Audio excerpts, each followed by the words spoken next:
Trae Young's alley-oop, sealing a playoff win. That just cracked top plays. Find out what's even better next on the SC Top 10. Good morning, I'm Mike Greenberg at the Seaport in New York City. Get up, coming your way, top of the hour with Trae Young. He is now the villain in Philadelphia. Are the Sixers in trouble after one game? We'll get to that. Plus, with Julio in Tennessee, are the Titans now the biggest threats to Kansas City in the AFC? And the Packers sending Aaron Rodgers a very public message over the weekend. How will he respond? Will he show up tomorrow? We'll answer those questions. Get up, top of the hour on ESPN. Scott had a history of becoming unstuck to reality. He called it being gone. There's a place. I'll take you there. Solve all the riddles. Find all the clues. And you get a prize. Was it real? Or was it my imagination?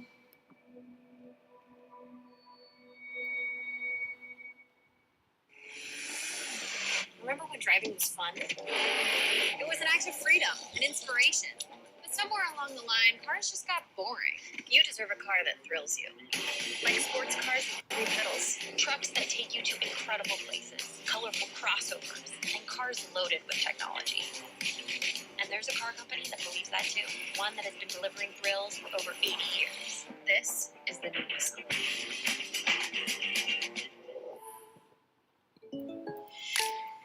Okay, Sabrina, I see you. Where do you want this at, Chris? Wait, what? Is this one of your State Farm commercials? Yeah, sure is. Jake from State Farm? Did they not send you all the scripts? No. Chris smiles and says, wow, I love State Farm's surprisingly great rates, and suddenly Chris and Sabrina turn into life-size cardboard cutouts. Like a good neighbor, State Farm is there. Nobody builds 5G like Verizon builds 5G, because we're the engineers who built the most reliable network in America. Thousands of smarter towers with the 5G coverage you need, broader spectrum for faster 5G speeds, next generation servers with superior network reliability. Because the more you do with 5G, the more your network matters. It's us pushing us. It's Verizon versus Verizon. And who wins? You.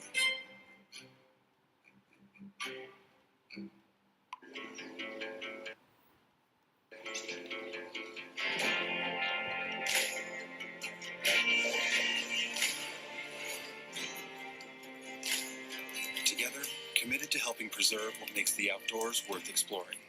Hungry for something hot and juicy? Baby. Breaded by hand? Sounds steamy. Nestled between 2 toasted buns? Toasty. The new hand-breaded chicken sandwich from Carl's Jr. and Hardee's. Feed your happy. The Sport Clips MVP experience. Our legendary hot steam towel caressing your face. Massaging shampoo that'll make you melt into your seat. It's so much more than a haircut.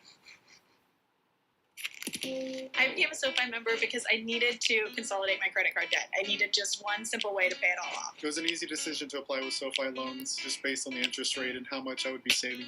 There was only one that stood out and one that actually made sense, and that was SoFi personal loan. It felt so freeing. I felt like I was finally out of this never-ending trap of interest and payments and debt. Have a good day, and all my hopes are right today.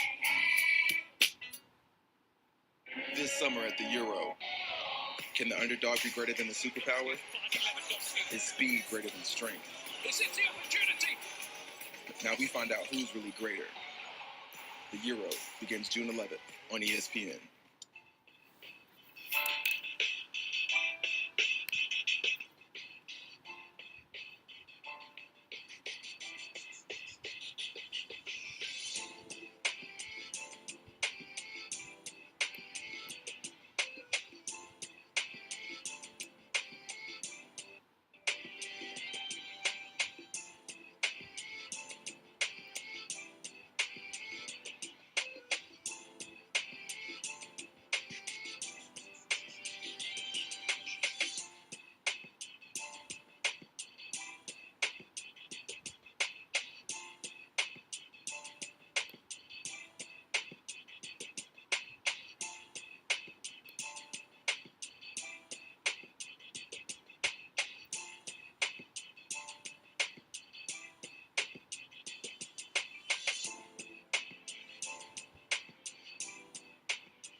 Past his prime, Floyd Mayweather against a YouTube personality, Logan Paul, and no judges. You probably could have expected this result, which was basically no result at all. Because Floyd, who's 44 years old, clearly a far more skilled boxer, landed many more punches than Logan Paul. But hey, give Logan Paul credit. He lasted 8 rounds in the ring with Floyd Mayweather. No judges, no knockouts, no winner, no problem. Whole lot of nothing. Just nothing there. Just a lot of hype. All right, let's take a look at our top plays. Hawks and Sixers, Trae Young to John Collins. Oh, my goodness, as the Hawks take game 1 in Philly, 128 to 124. At number 9, Fernando Tatis Jr. has 15 errors this season. That's a lot, but what a play here. The scoop, bobble, and he just catches up with his arm. I mean, that is a laser on a hop to first base. Tatis Jr. flashing the leather. Mets win the game 6-2. College World Series for the women, Oklahoma, and your Cinderella James Madison and Lauren Burnett popping it into foul territory, but Kinsey Hansen with a diving catch. Oh, it's a beauty. More from that game coming up. Armand Duplantis, they call him Mondo. He was born in the States, competes for Sweden, pole vault. 6.1 meters, that's just over 20 feet. Just the second man to clear 20 feet in the pole vault more than once. Reminder, the Summer Olympics begin July 23rd. Look for Mondo there. Dallas and Seattle. You remember what Enrique Ngumbawale did in the NCAA semis and the finals for the University of Notre Dame, and she does it in the WNBA yesterday as the Wings win by 1. Gino is having flashbacks somewhere. Yeah, he is. All right, but you saw Lauren Burnett earlier. She's hitting into some hard luck because this time she tried center field, and there's Oklahoma's Jada Coleman. Belly flopping out there, making a grab. Oklahoma wins. The two teams play today for a trip to the finals. USL Soccer, Miami, RGV, Toros, and Pierre Da Silva. Corner kick. And Olympico, but RGV Toros would win 4-2. How do you do that? Physics. Chad Knight, former Little League World Series hero from Westport, Connecticut, playing for Duke now, going deep to center. That's where Liberty's Jalen Guy lives. No, they Get up, Jalen. They got to Duke so early. They said they had 8 runs in the first inning of that ball game. Yeah, and playing some defense. Liberty wins 15-4 in the elimination game. That was a huge, huge play. All right, 12-year-old Carson Versella steals a puck and goes like spinorama into a lacrosse-style goal here. What a goal. Number 2 coming from youth hockey. Using it like a spatula, that stick. Nicely done. CONCACAF Nations League, what a crazy match this was. Great save by Ethan Horvath, who was pressed into duty. Keepers don't usually get injured, but when Zach Steffen went down, Horvath was there. He's from Denver, where the game was played, and he was the hero as the U.S. wins 3-2 in extra time. All right, just one note to tell you about tomorrow. We're going to have full highlights and reaction from Bucks-Nets Game 2. James Harden will not play in that game because of the hamstring. Can the Nets go up 2-0 anyway? Yeah, sure they can. No structural damage, and that is good news for Harden and company. Good news if you want more Sports Center. We're going to ESPN too. As Get Up is next. Good morning. It is time to get up with a Superstar Sunday. The names and numbers that dominated, and a Game 7 that decided it all. Then, the deal done. Will the addition of this star receiver mean we remember these Titans come January? And then, is this the week we've been waiting for in Green Bay? Does Aaron Rodgers finally show his hand or get shown the door? Answers to those and other questions as we get up with you. Starting right now on a Monday from New York, I am Greeny, delighted you've chosen to get up with us and look at the superstar squad we have put together to talk football with you as the morning goes today. Dominique is ready. Jeff Darlington is here. Teddy Bruschi making plays today, and Ryan Clark will join the party as well. But we begin with the magical words. Game 7 in the NBA, Mavericks Clippers for the right to advance. Here we go, and it was Luka Doncic. What a series Luka had. Late in the first, you can't stop him. This is Nikola Nicholas Batum working on him defensively. That's a three. Next possession, it's Rajon Rondo. That's another three for Doncic. Second quarter, Mavericks down by 5, being guarded by Terrence Mann. There's no good matchup. Doncic had 29 in the first half, but the Mavericks were down by 8 to the third quarter. We're tied at 81. Kawhi Leonard in the corner. He would not allow his team to go out in Game 6, and he had 28 in Game 7. Next possession, Clippers swinging it around. And the ball will tend to find the open man. And that man, more often than not, was Marcus Morris. He had 7 threes in the ball game. Here comes another off a feed from Kawhi. On the offensive side, looking for Morris. The Clippers finished the third on a 24-4 run, and they were feeling it in Los Angeles. Oh, the home team finally going to win. Steve Ballmer doing a little dance. Doncic not feeling good. 2 minutes to go. Mavs down 10. Doncic not giving up. He averaged 35 and 10 for the series. 46 points in Game 7, but it wasn't enough. The Clippers had too much. Reggie Jackson knocks it down. Kawhi, the 28, plus the 10 boards, the 9 assists. Clippers make 23s, and they advance 126-111. They will take on Utah in round 2, and right now, our friends at Caesars Sportsbook see the Jazz as slight favorites. Currently minus 145, the Clippers are plus 125. However, our analytics love Utah, giving the Jazz a 70% chance to make the Western Conference Final. That was one game yesterday. How about the other? From Game 7 to Game 1. Joel Embiid back in the lineup with the torn meniscus. Sixers hosting the Hawks. And that means Trae Young. Oh, what a night Trae Young had. It was actually the afternoon. But you get the point. Late first quarter, knocking that one down for 3. Second quarter, the Hawks are up by 20. And if he finds any space, he makes you pay. The step back 3, and he was feeling it. 40 seconds to go in the half. Hawks are up by 18. Young using another high screen. Finds the space, knocks it down over Tobias Harris. He had 35 points, 10 assists. Doc Rivers says, I can't believe what I'm seeing. But the Sixers would not go quietly. $1:15 to go. It's a 7-point game. Joel Embiid gets the feed. Look at the physicality from the big man. Get out of his way. Puts it up and good. Only down by 5. Next possession. Embiid, again, working hard inside. 39 points for Embiid. Wanted the call there, doesn't get it, so it's a 3-point game. Under 15 seconds to go. Hawks up by 4. They need a steal. They get a steal. Ben Simmons, uncontested. It's a 2-point game. 10.5 seconds to go. They need another turnover. Can they find it? The answer is no.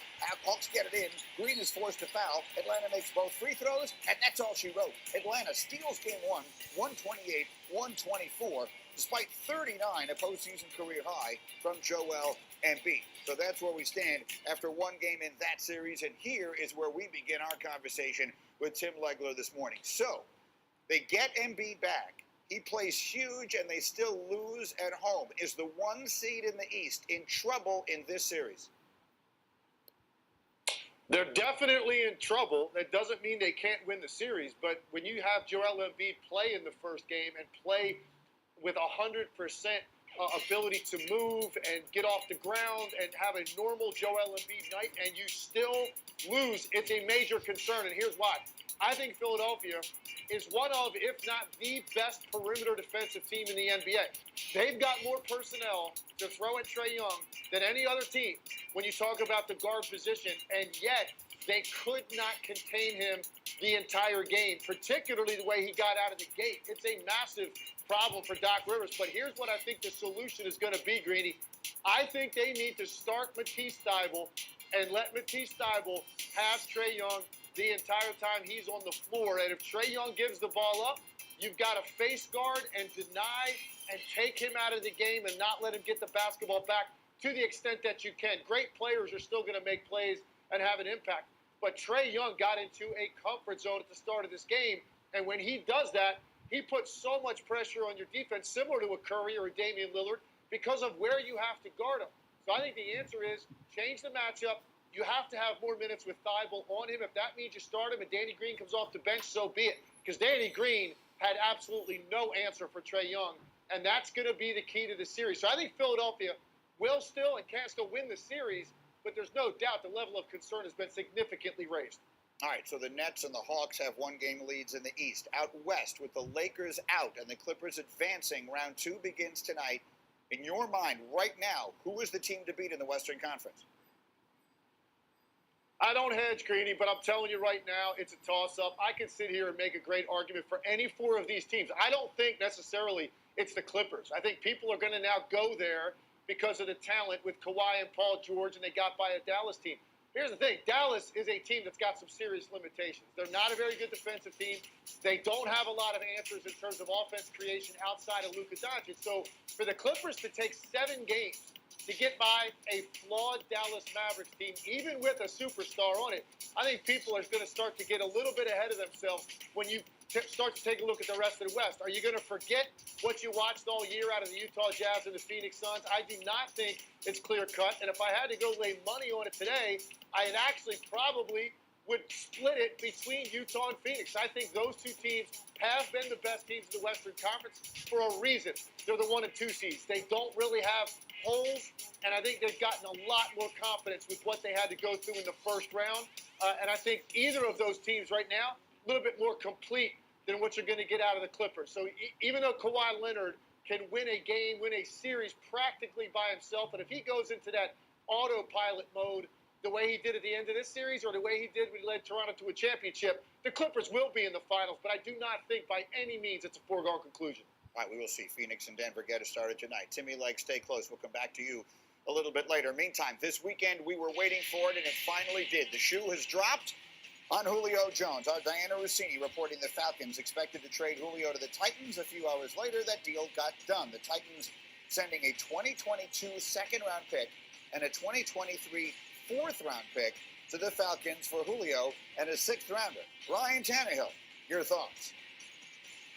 I'm excited. I'm fired up. You know, it's been a little bit up and down. Didn't know if it was going to happen or not. You know, excited to bring Julio on board. To pair him across from AJ on the other side. You know, it's a really dynamic duo for our side receivers. So looking forward to what he can bring to the table. Obviously, a lot of work in front of us. Gonna have to feel each other out and get on the same page. I know what you're wondering. You're wondering what did Vegas think of the trade. The answer is Vegas liked the trade. Their odds to win the Super Bowl at Caesars Sportsbook jumped dramatically. They went from 35-1 to 30-1 with the addition of the 32-year-old superstar. And speaking of superstars, our squad is ready to go today. Here we go. Dominique, Jeff Darlington, and Teddy Bruschi. I will start with you. We're now looking at offense that has Derrick Henry on it and has A.J. Brown on it and now has Julio Jones on it. What are the Tennessee Titans, in your opinion, as of this morning? Oh, the Tennessee Titans are a vastly improved team. I say that because Julio Jones just accentuates who they are. I mean, this is a team that has to win the physical battle. I mean, they have to win the line of scrimmage. They have to break tackles. And Julio Jones is a player that's going to complement that because to stop Derrick Henry, you need 7-8 guys in the box, and that's when Julio Jones will find his value off the play-action pass. Now, this isn't a team that's going to win a championship scoring 35 points a game or anything like that. It's about can they establish who they are every single game against those upper echelon teams when they eventually play them. So can they beat up on the Chiefs? Can they beat up on the Bills and play that slugfest with the Ravens? This is something that helps that because blocking and tackling. A.J. Brown's one of the toughest in the league to tackle. Everybody knows Derrick Henry is. Julio Jones, I believe, complements that. But I think this is a team that will be highly competitive in the AFC. All right, so Dominique, you're a corner. And I'm just envisioning they break the huddle. And Julio Jones runs to one side and A.J. Brown runs to the other. What do you do? I'm not a corner anymore. I'm a talking head on TV, and thank the Lord above that I am considering what the Tennessee Titans have out there. So I agreed with everything Teddy said, except for the conclusion that he got to. Is I don't think that they're vastly better because I think, frankly, Julio's going to fill in for what Corey Davis did last year. And I know Julio Jones at his peak is much better than Corey Davis was, but Corey Davis was really good. And this team has just become more of who they are because last year they were one of the best teams, I think the best team in the league on first down. And I think that's what Julio brings to them is more threats on first down because you can't load the box like Teddy was alluding to stop the run against Henry if you're going to have one-on-one matchups on either side with both of those receivers. So I think the big questions for this team on the defensive side of the ball, Julio Jones doesn't do anything to help them there. And losing Arthur Smith, their offensive coordinator, who's now the head coach in Atlanta, I think all these things kind of end up, to me, with the Titans just kind of being the same as they were last year. And Jeff, let me come to you then. If you're Well, go ahead, saying Teddy. if you're saying they're the same, I mean okay. They establish within a game that they are beating you at the line of scrimmage, and then so you even have to commit to that even more is what I'm saying, Neek. And then there's a Julio Jones option after that, above a Corey Davis option after that. And if you get healthy, Julio, because we all know if he's going to be on the field and going to be able to stay there, that's where the impact comes, when the ball's in his hand and he breaks another tackle, because, I mean, that's what makes them scary, not in terms of scoring points, but, man, I got to tackle this guy all day, not only A.J. Brown, Derrick Henry, but now, wait a second, I got to tackle Julio Jones too. And that's the exact attitude Vrabel's going to try to create with this team. It's just about establishing that.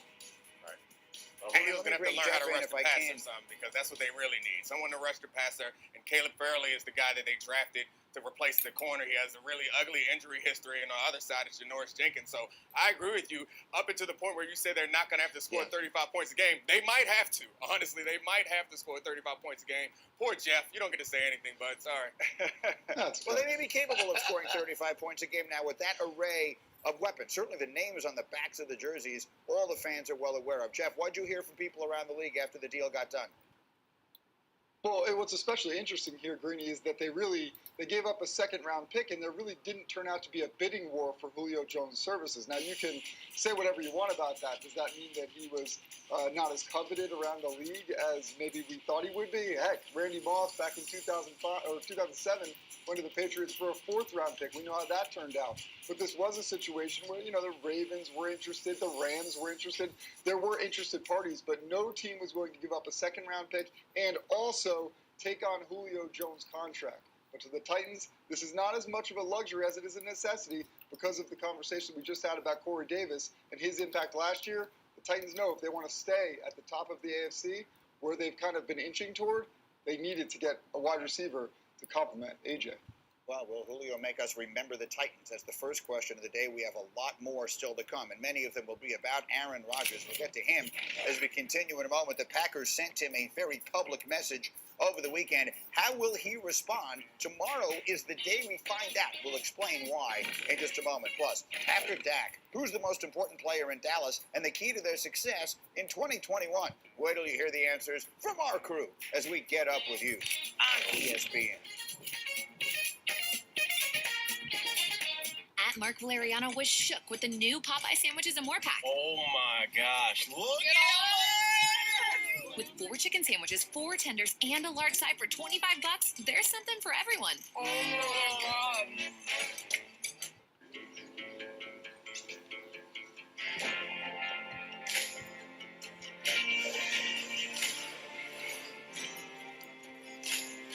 Together, committed to helping preserve what makes the outdoors worth exploring.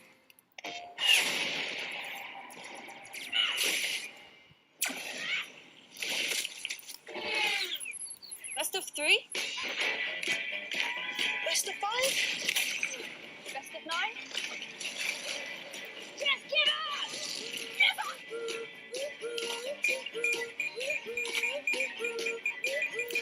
Best of?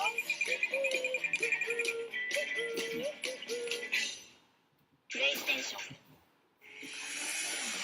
Remember when driving was fun? It was an act of freedom, an inspiration. But somewhere along the line, cars just got boring. You deserve a car that thrills you.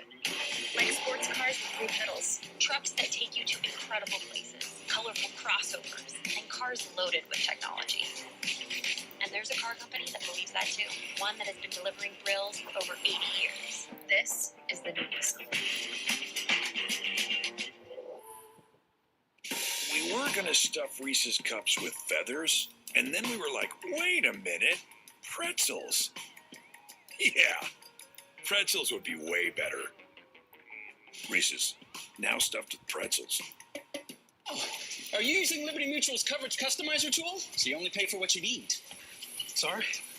Liberty, you're an animal! Only pay for what you need. Liberty, liberty, liberty, liberty. This is what freedom sounds like. And this is what freedom smells like. Enjoy 30 days of open road freshness. Febreze Car. Finding new routes to reach your customers and new ways for them to reach you is what business is all about. It's what the United States Postal Service has always been about.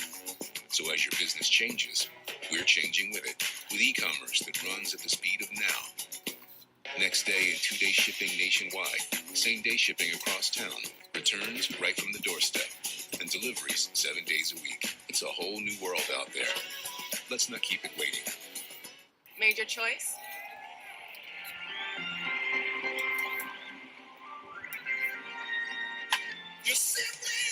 Get 5G coverage that goes yard. T-Mobile, America's largest, fastest, most reliable 5G network. Apartments.com has scoured the earth to find the most listings, and that means the most pet-friendly listings for pet-loving renters. So you might say that you brought more joy to more sweet, innocent, and adorable little creatures than any other site. Stop it. With the most listings, you'll most definitely find the most right place on Apartments.com. Watch out, Juice Box. Apartments.com, the most popular place to find a place. There he goes. New projects means new project managers. You need to hire. I need Indeed. Indeed you do. The moment you sponsor a job on Indeed, you get a short list of quality candidates from our resume database. Claim your $75 credit when you post your first job at Indeed.com/home. Hello. I'm the new guy. Tell me about this epic stuffed crust pizza. It's made with fresh, never frozen dough, hand-stuffed with cheese. Good job. All right, you called me. It is me. No, I knew it was you. Let me hear you say epic stuffed crust. You've crafted, dyed your kid's hair, made hand sanitizer. Now it's time to get out and play. Tennis. It lets you keep your social distance without being socially distant. Let's get out and play. Get Up is brought to you by Liberty Mutual Insurance. Only pay for what you need. How about this finish last night? Sunday Night Baseball in the Bronx. Red Sox looking for a sweep of the Yankees in New York for the first time in 10 years. But bottom line, Red Sox are up 4-3. Gleyber Torres, that's a base hit to left. Aaron Judge hustling all the way from first, and that would tie the game at 4. Then 3 batters later, Rougned Odor with the winning run on third. Watch. Oh, my goodness, Barnes gets a call on a curveball. Wow! Odor strikes out looking. Yankee third base coach Phil Nevin was irate. He got thrown out. Either way, we go to extras, tied at 4. Top of 10. That's Luis Sessa doing the pitching and a 3-2 count. That's called a ball, and Gary Sanchez can't believe it. The Yankees are frustrated, and then they would like this even less. 2 on, 2 out. That's Xander Bogaerts. A base hit, both runs score, and the Red Sox win it 6-4, completing the sweep. Again, it's the first time the Red Sox walk into Yankee Stadium and leave with a sweep in a decade.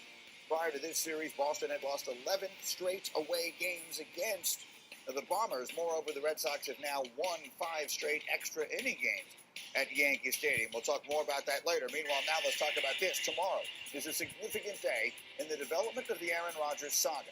It is the first of 3 consecutive days of Packers mandatory minicamp. In his monthly column, Packers president Mark Murphy had this to say regarding the impact of the predicament. Quote, "The situation we face with Aaron Rodgers has divided our fan base. The emails and letters that I've received reflect this fact. As I wrote here last month, we remain committed to resolving things with Aaron, want him to be our quarterback in 2021 and beyond. We are working to resolve the situation and realize that the less both sides say publicly, the better." He said that, again, Dominique Foxworth, in his monthly column. So what question immediately jumps to your mind? A, why the hell does Mark Murphy have a monthly column? Like, who cares? And also, I mean, can we do a FOIA request on his emails? Because I'm pretty sure that there is nobody emailing him angry about Aaron Rodgers. There is no divide. There's no fans who are like, we don't want Aaron back. Like, he's trying to create this this friction that doesn't exist, and it seems like maybe it's not intentional, but it feels kind of intentional, like he's trying to vilify Aaron Rodgers in this situation, and maybe Aaron deserves it, but it's a weird thing to do because it seems so obvious where he's saying he's dividing our fan base. Calling someone divisive is not a compliment. It's suggesting that there is anyone within 1,000 miles of Green Bay, Wisconsin that roots for the Packers that doesn't want Aaron Rodgers back. Suggesting that to me sounds absurd. I need to see these emails and letters immediately. Teddy. Yeah, the only thing with that, Neek, is people are starting to point fingers. And I think that's what he's talking about in terms of, there are Packers fans and there are this is a generational player that's been 10, 15 years. So you got kids that grew up that all they know is Aaron Rodgers, so they want to blame the organization. And then there are the fans that are 40, 50 years old that have seen a lot of quarterbacks before Aaron Rodgers that are blaming Aaron Rodgers. And that's just the natural thing to happen because here in New England, there are still people that think Tom Brady should be here. And they will point blame at Bill Belichick or Robert Kraft. And then also people look at Tom Brady and say he chose to leave. So the blame game is starting in Green Bay, which is what I'm trying to say. And people will look at Aaron and say, man, I can't believe you left us like that. And then others will say, man, I can't believe you drafted a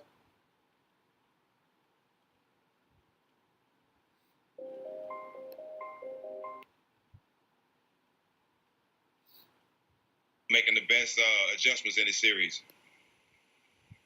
Big bro, what a phenomenal weekend. I ran into you last night at the fight, and then we're sitting around watching all this amazing playoff basketball. The Nets take down the Bucks, game 1.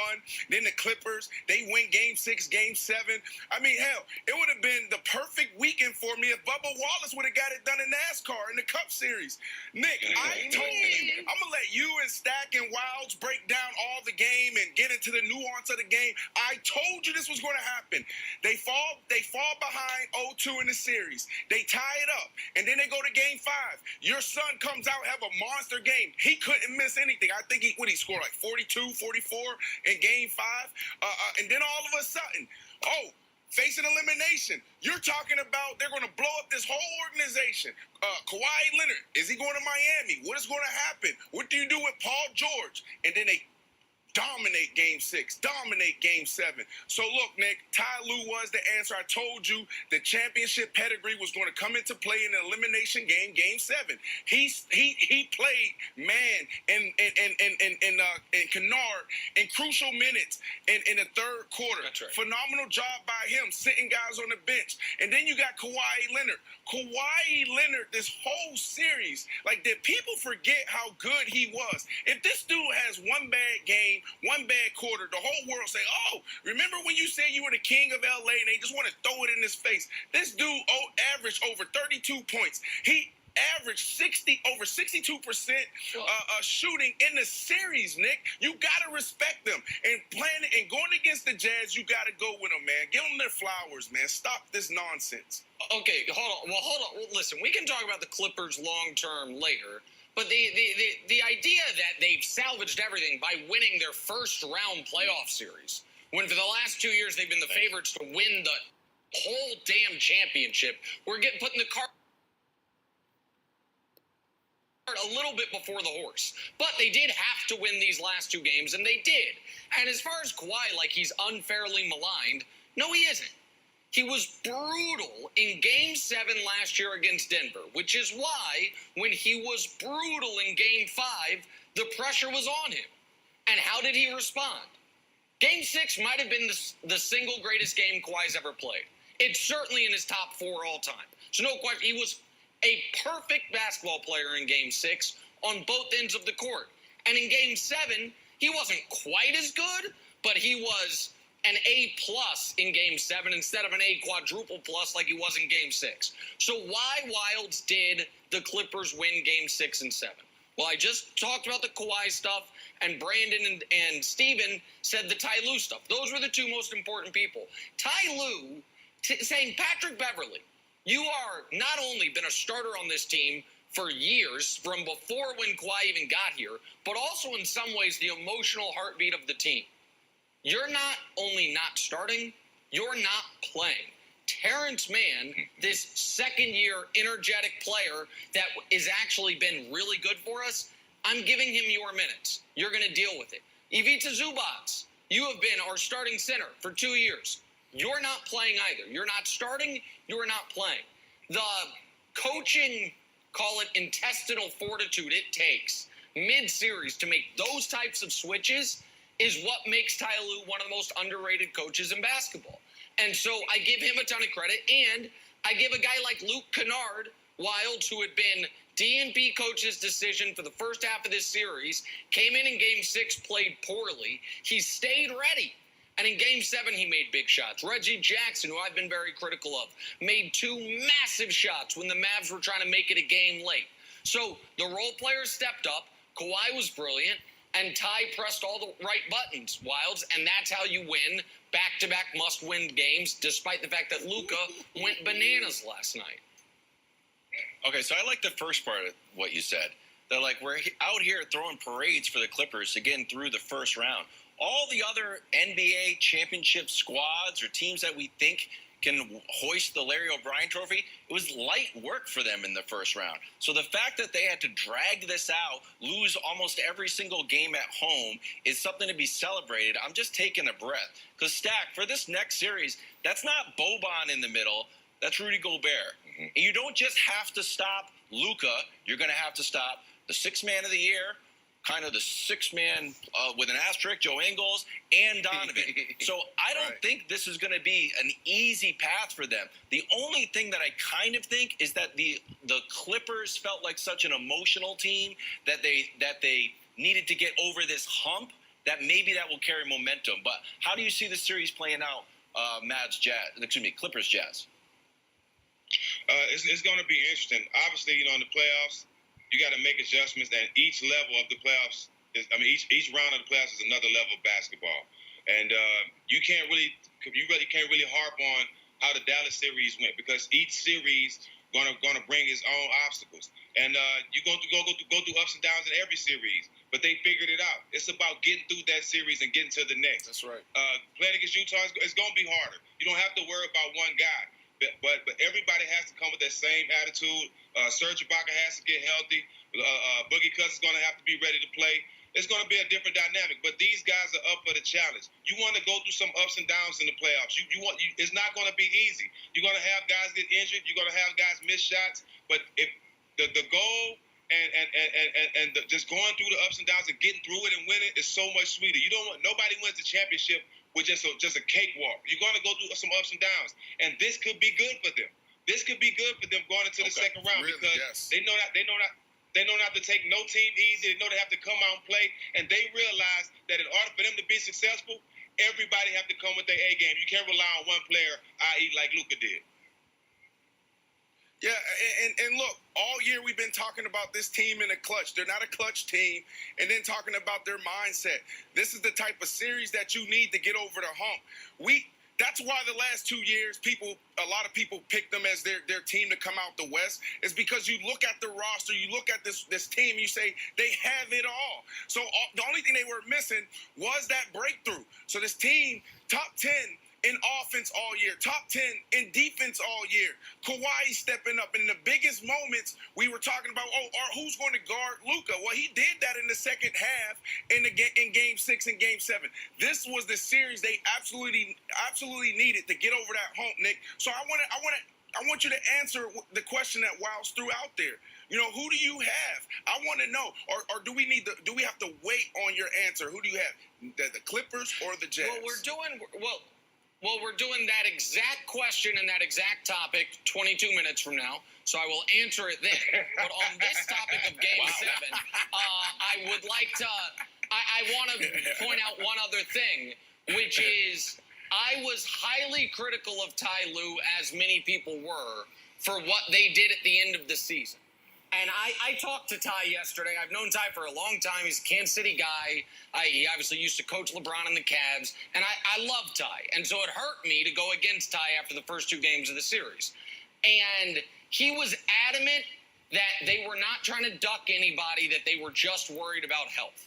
Now, I don't know still to this moment how much I fully believe that. But what I will say is this.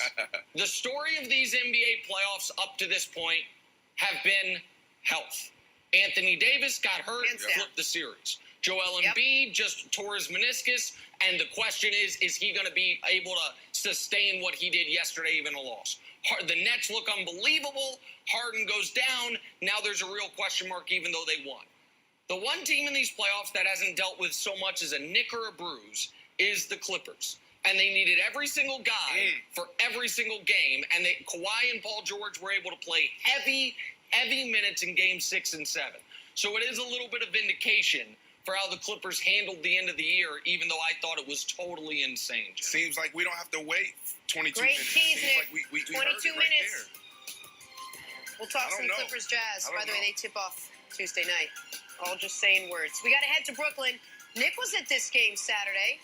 He saw James Harden go down in the first minute and then stayed for all the subsequent minutes. But do the Nets even need the beard back in this series? We discuss. I'm in a good mood on a Monday morning. Wherever you go this summer, Midas can help get you there. Through July 4th, celebrate your freedom with our $24.99 oil change, including tire rotation. Start your road trip at Midas.com. We make USAA insurance for renters who make the most of their space and money. That's why we make it easy to cover the stuff you love for as little as 33 cents a day. USAA. What you're made of, we're made for.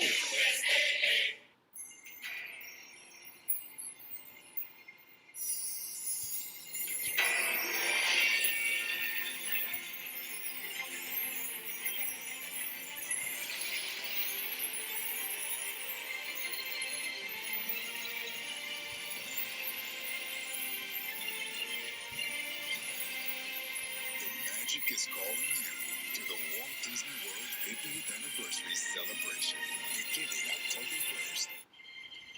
Two choices, sign it or sign it. That's one choice. And these crazy high interest rates. Drop that pen.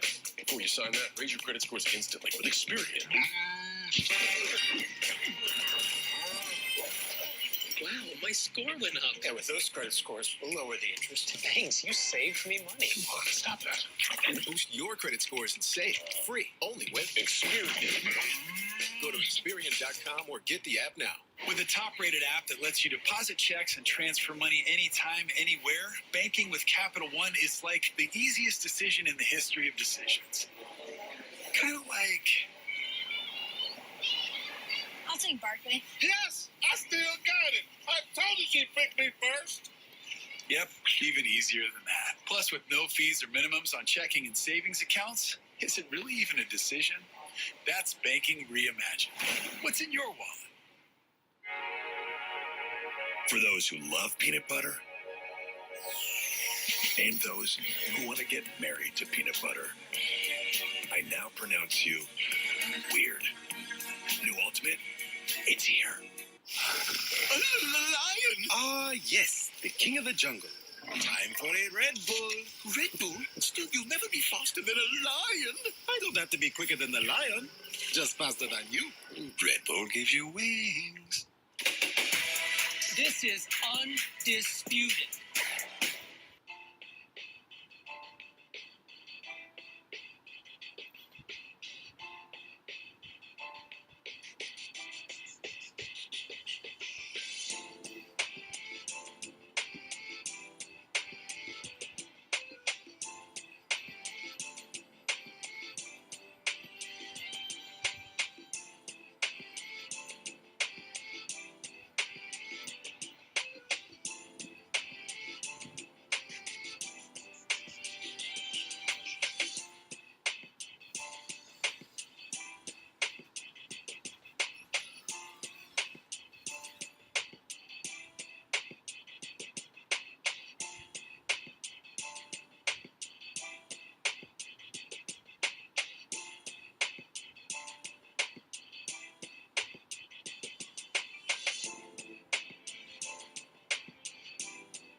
When it comes to getting a mortgage, people will tell you they know a guy. Their golfing buddy, Greg. Greg is a great guy and a legendary golfer. But how can you be sure he'll find you the best rate on your mortgage? Visit Credible.com. Compare mortgage rates and save. Back here with the always effervescent Steven Jackson, who keeps great company in commercial breaks. Love having you. Talking Bucks Nets game 1. And this series started on a bit of a sour note for Brooklyn. Less than a minute in, James Harden exiting with right hamstring tightness. He's already been ruled out for game 2 tonight. Maybe longer, we'll see. So it was up to KD and Kyrie, and up to the task were them. They, those two stars, were, as Yoda would say in the sentence, Durant finished with 29, Kyrie with 25, as they carried Brooklyn to a Game 1 win. Here was Steve Nash after the win. Most importantly is he's out for the next game. So we're preparing for tomorrow night as we ended up playing last night, and that's our focus. For James, we obviously are desperate for him to return, and he's a huge piece of what we do in our team. But at this point, I think it would be all guesswork to really understand. He's had such a little, up and down recent history with it that it's really hard to predict. And so let's hope for the best. But we can't really say anything too predictive or too definitive right now. Steven, you watched this game. Did you feel like Game 1 was Game 1 proof that the Nets don't even really need Harden if they want to go ahead and beat Milwaukee? Well, yeah, because they definitely need him. One game is just one game. Obviously, the dynamic of having him at the beginning of the game caused a lot of problems for Milwaukee because they didn't know what to expect. So it kind of threw them off at the beginning. And having James out there, they're definitely a better team. But going forward, they definitely going to need him. We've seen how Giannis and Milwaukee played against Brooklyn the first two games. I mean, the last two games of the regular season, they dominated. And they can get back to that. They got a great coach, a championship coach in Bud. I was with him in San Antonio. He's going to make some adjustments. It's not going to be a cakewalk. They're going to need James. And I think for the biggest thing about it is the Nets have to come out and find a way to not only get the points, but get the playmaking that they're going to miss with James. It's not really about the points. You still have two of the greatest players in the game. Blake Griffin really won that last game for him with his energy and the way he played. So somebody else going to have to step up. And like I say all the time, if one of your stars go down, somebody has to step up. 03, Malik Rose stepped up when David Robinson went down. So if you want to win, it's time for the other players to step up. Everybody has the opportunity. And for the Nets, the concern to me is pretty clear that James Harden's not just going to miss Game 2. If he was ruled out for Game 2 Sunday morning after a hamstring that's been hampering him all year, and unfortunately, the only real injury he's ever had of his career. It's not a guy who's been injury-riddled. It's the opposite. He's been an Iron Man. He's always out there, and now this hamstring's giving him trouble. And we also know the Nets were one team pre-Harden, one team with Harden, and another team once he went down. And so why were they able to win Game 1 despite Harden going out? Because the Milwaukee Bucks literally had their worst three-point shooting performance in 3 years. I don't think that's going to happen again. You can be like, oh, they played great defense. Kind of. A lot of those were wide open threes, and Milwaukee went 6 of 30. They truly have not, in the regular season at least, hit fewer than 6 3-pointers in a game since 2017-18. So I don't think that's going to happen again. I also think Durant's line is interesting, Brandon, because it speaks to how great he is, that he was able to almost get 30, but it wasn't easy. Right. And it wasn't easy because P.J. Tucker has as much experience guarding Kevin Durant in the playoffs as any player in the league. Did it look to you like Durant, those were easy buckets, or he had to work for those buckets? Because they will make him work. And if Harden's not out there... Yeah, it's the NBA. They're professionals, of course, but they won. And it's getting to a point where I'm just redundant. I told you what was going to happen in the playoffs, Nick. Yeah, of course, P.J. Tucker does a great job when he's out there. But we're talking about Kevin Durant. Right? This is the number 2 basketball player in the world right now behind LeBron James. So I don't care who you put out there. You can bring back the glove. You want to bring Dennis Rodman in. Who else you want to throw out there? Stack, you can come back. Put you out there in your prime, Stack. I love you. You my big brother. But I'm telling you, you ain't stopping Kevin Durant. Nobody stopping KD. All right, here's the... PJ Tucker ain't yeah, right. No, nobody's stopping them. Here's the deal. I've been saying the same thing all year, and I had to listen to this stuff. Well, the big three, they haven't played together. They only played 8 games. Well, did you see the ball movement when they played? Then defensively, their defense is trash. Well, look what they did. The Bucks all year were averaging 120 points. Their defense looked phenomenal. The way they were communicating, the game plan, sensational. And then rebounding. Oh, they're undersized. Well, the rebound battle was respectable. Here's the thing with James Harden. Let me answer the question. Do you need James Harden? You absolutely need James Harden because that's why you brought him in. It makes the path to the finals just a little bit easier. But these two still together, they're still going to get the job done. And then Mike James, I hit my boy up, Justin Zermello, April 21st. And I said, man, tell me about this guy. I think they signed him on a 10-day. And I said, tell me about this guy. He said, Brandon. And this was April 21st, 6:15. Reasons for the Brooklyn Nets to win. Offensively, the signing for Mike James from Moscow is huge. The top scoring point guard internationally and former NBA player will fill a huge void. Listen, this is a Fred Van Fleet type dude. So you saw him. Yes, James Harden was there, but he kept that offense clicking. He kept everybody in sync, and he got everybody where it needed to be. So until James Harden comes back, Mike James is going to be the guy that keeps this team together. So Nick, you gotta stop this madness with the Brooklyn Nets. You were at the game. You saw it up close and personal. Brandon, what was your pick in this series? It was Nets in 6, right? Nets in 6 was your pick in this series, correct? That's right. I don't want to misquote. That's right. Okay. That's right. We are now, so a series that you didn't think the Nets were going to sweep. You didn't think Nets in 5. You thought it would be a good series. We now, by your own admission, that's right, are replacing the guy who you thought should have been MVP of the league before he got hurt with a dude who they signed off a 10-day from Moscow. And you're like, what have I been telling you? Same thing. Well, there's a difference, buddy. And I mean, the idea that there is not going to be a reevaluation after you go from Harden to Mike James from Moscow, and you're right. I did say the Bucks would kill them on the glass, and the offensive rebounds were 15-6. And I did say the Nets wouldn't be able to stop Giannis. And Giannis, what did he go for? 34 and 13? And I did say the Nets defense stinks. And if you think holding the Bucks to 107 on their worst shooting night they will have all series is good, I disagree with you. I don't think the Nets played great defense. I don't. I think they got very fortunate on missed open threes, and that won't happen again tonight. That's what I think. Well, I'll continue to be this broken record and just be redundant. I've been saying the same thing since December. So, look, Wilds, Nick knows what I said. I picked the Nets to win it before they signed James Harden. So I still believe I'm still going to be confident the same way I was confident with the Clippers when they were down 0-2 and when they were facing elimination down 3-2. So, Wilds, you know what time it is. This team will stand up and get the job done. Okay, I've got 2 guarantees and 1 question for Stack. Here's the first guarantee. The Bucks will not shoot 20% from 3. They're going to shoot much better. Guarantee number 2.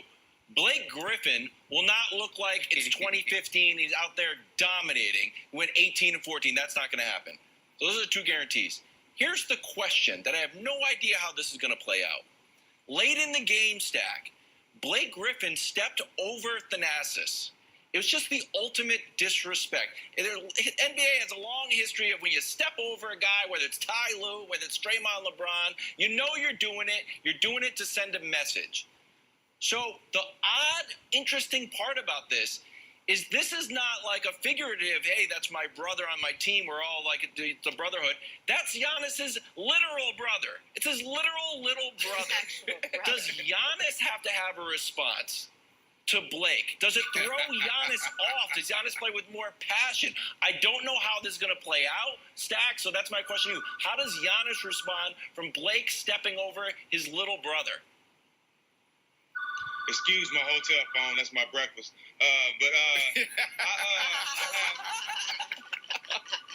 They're not gonna do that. Answer it, bro. I love get your breakfast. television. Stack, that's fantastic. I love it so much. You're the best. So To great. answer your question, Wild, they ain't gonna do nothing about it. Giannis can't afford to get kicked out, so why even get up off the bench and do all that? Your brother's not going to play that much, so let it go. Blake, good job, Blake. Somebody has to be that guy on your team. Wow. This is the playoffs. This is about winning. Who cares about disrespecting the next team? Long as it's on the court. One thing about it, the referees, one referee got it in between. Blake and Teague had words, and they was right next to each other. If they wanted to throw a punch wilds, they could have. Nobody's fighting these days. Nobody's fighting in the punching, game. but it's just like People talk about me. Like, I was surprised I've never been that, in a like- fight in the NBA game. I've never been in a fight with an NBA player. Guys, it's a lot of respect if we talk trash, that might be but technically it's true. a lot of respect there too. No, I went. My friend got a beer thrown at Can we get a fact check? My friend got a beer thrown at me. I know. Okay. We don't have any more staff members, Brandon. Asterisk on it. They're all working on your archives. Never been in a fight in an NBA game my whole career. This is a fact. These are facts. All right. Now, Stacks, you get your breakfast. I don't want to keep you from eating. We got to take a turn. Talk about this big NFL trade from over the weekend. Julio Jones is officially a Titan. Is Tennessee now a bona fide Super Bowl contender? We're having breakfast on a Monday morning. That's next. First things first. Stack. Well, the best season ever is going off with a bang. FS1, that sounds like a party. And for the first time, the Lone Stars hosting the All-Stars. This ain't about championships, no points here. This is about a race for $1 million. The NASCAR All-Star Race, Sunday at 7:30 Eastern on FS1 and the Fox Sports app. Excitement is building for the Girl Scout Thin Mints Blizzard exclusively at DQ. It's an iconic combo of pieces of Thin Mints cookies, Cool Mint, and world-famous DQ vanilla soft serve. Every bite is a sweet feat of ingenuity. Get it delivered at DQ.com. We think it matters where meat gets its start, like a pasture, serving grass a la carte. Hand cut to grow like a pro. Well marbled and juicy. Whoa. At Whole Foods Market, we raise our meat right. Show-stopping taste in every bite. The new total support pouch from Hanes can help you achieve balance. Vista mesh panels for perfect separation and support. Secure. Separated. Supported. Find your balance with the new total support pouch from Hanes. So secure. I often forget I'm wearing underwear. I still am. Maybe the future of beer isn't so futuristic after all.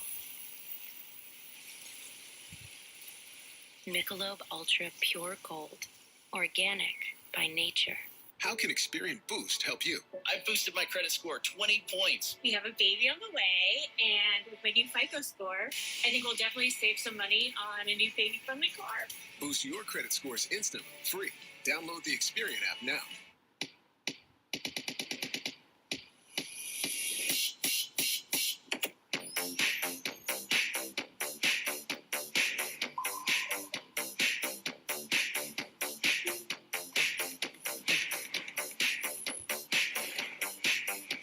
Hey Google, turn up the heat.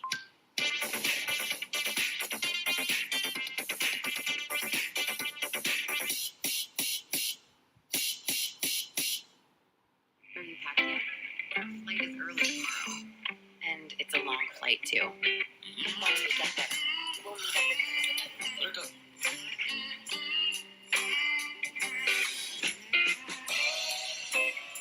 Taco night is heartburn you can plan for, but surprise pizza means heartburn you didn't expect. New Zantac 360 Degrees contains the #1 doctor-recommended medicine approved to both prevent and relieve heartburn and works in as little as 15 minutes. New Zantac 360. When I was your age, things were different. Getting Shiloh's food was never this easy. Mom's workout class was all the way downtown. I didn't get to design my own room. And now Dad thinks he's a big, fancy chef. Wow. I wonder what it's going to be like when I'm your age.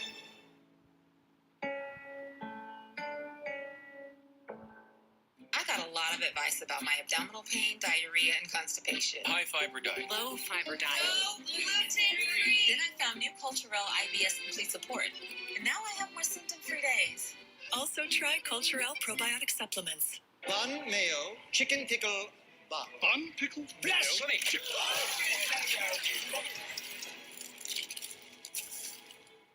Ooh, It's naked. The Naked Chicken Chalupa, only at Taco Bell.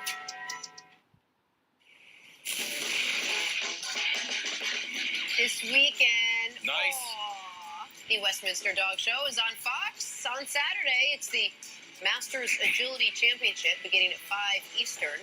I can compete in this one. Then Sunday at 7, Best in Show. Best in Show, catch it all on Fox and the Fox Sports app. So cute. Oh. All right, time now for a little but first. Let's go. Can you look at this? This is Liz Cambage. She is in the middle of telling a story to another teammate, a funny story, in the middle of the game. In the middle of a WNBA game. She's like, in the middle of it, not going to stop, because it's not just a game, it's in the middle of a play. Not just the play, in the middle of that little turnaround 2 points. And does she stop? No, she's like, let me just quickly score 2 points and I'll finish my story. And I get it, Liz. Do you know how often I'm telling these 3 guys here a hilarious story in the commercial break? And then we come back and I got to stop my story to start talking sports. And these guys are like, no, Jenna, keep telling us that great story because it's so riveting. It happens all the time. No can do, guys. I'm not Liz. I wish I was. I'm not. I'm not that smooth or that talented. Wish I was, though. Oh my, she's unstoppable, man.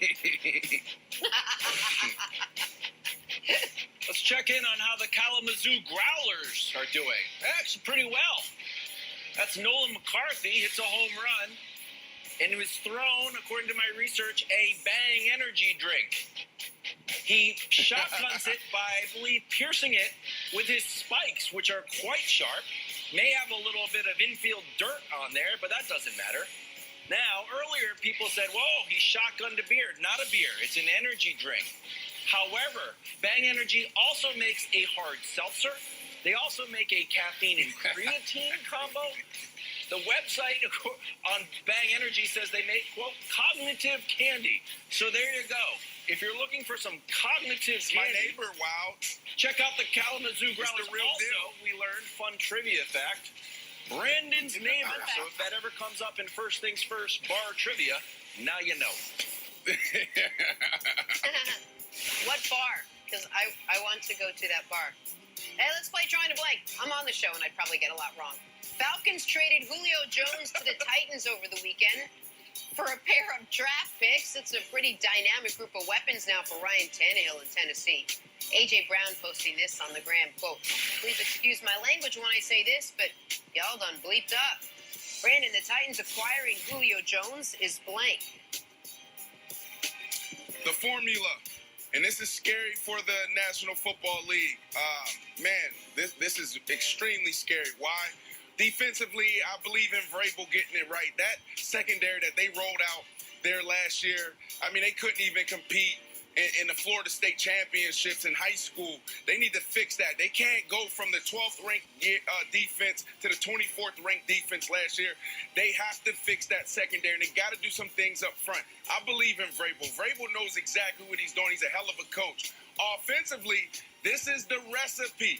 This is the formula. If I'm an offensive coach, if I'm a coordinator, what I'm doing is I'm starting with the run game.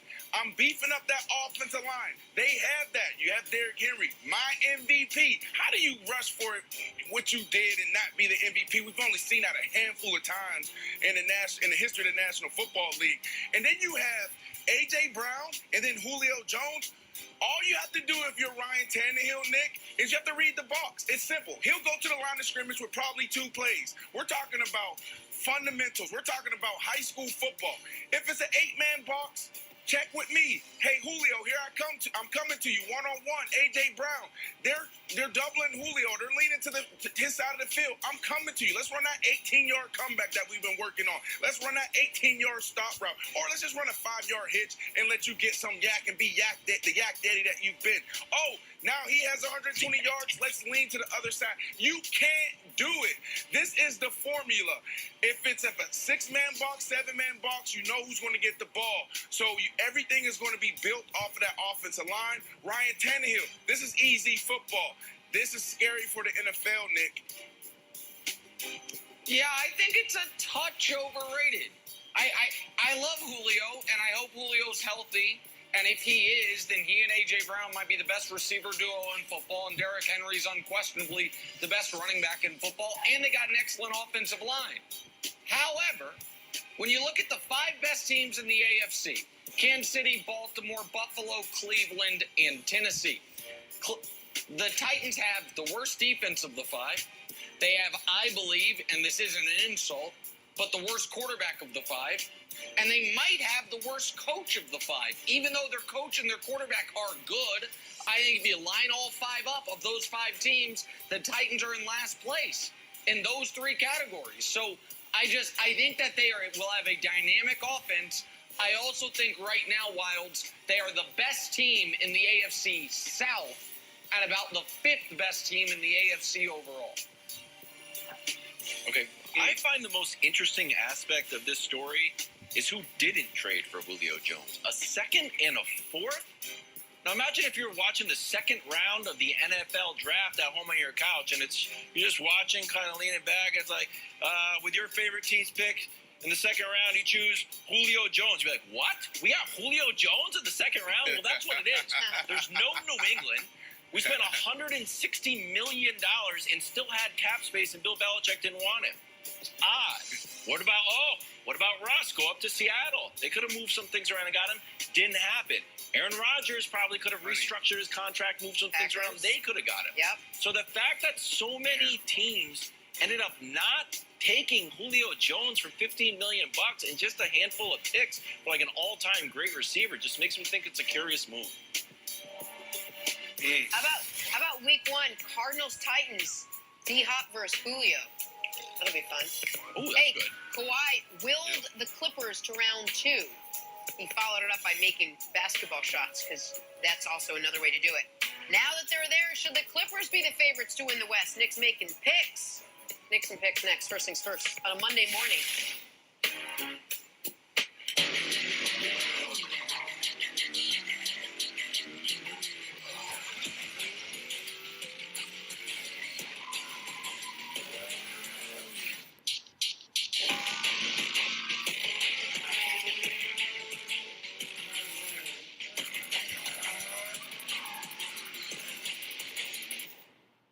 Visit your local Acura dealer for attractive offers on the TLX. I wish I could wake up and say hi to a giraffe. Ride a train in the sky. And visit faraway galaxies. Stay in the magic at a Disney Resort Hotel. So close to the parks, you can make all your Disney wishes come true. And now, you can save up to 25% on rooms at select Disney Resort hotels. Imagine the magic of staying here. Hey, got the man.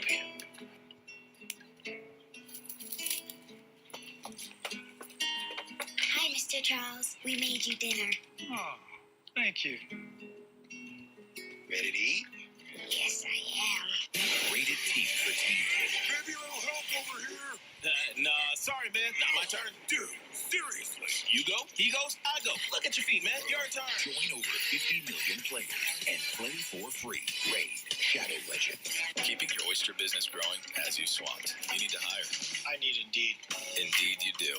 The moment you sponsor a job on Indeed, you get a short list of quality candidates from our resume database. Claim your $75 credit when you post your first job at Indeed.com/promo. Nobody builds 5G like Verizon builds 5G. Because we're the engineers who built the most reliable network in America. Thousands of smarter towers with the 5G coverage you need. Broader spectrum for faster 5G speeds. Next generation servers with superior network reliability. Because the more you do with 5G, the more your network matters. It's us pushing us. It's Verizon versus Verizon. And who wins? You. At Mark Valeriano was shook with the new Popeye sandwiches and more pack. Oh my gosh. Look at all With 4 chicken sandwiches, 4 tenders, and a large side for $25, there's something for everyone. Oh my God. Can these chef detectives uncover the mystery dessert without crumbling? And they're just slightly terrified. Crime Scene Kitchen, all new Wednesday after MasterChef on Fox.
First Things First is sponsored by Ram Trucks, built to serve.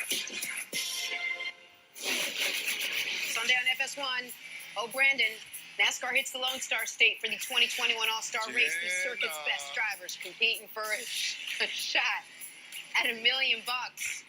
Sunday, 8 Eastern, 5 Pacific on FS1 and the Fox Sports app.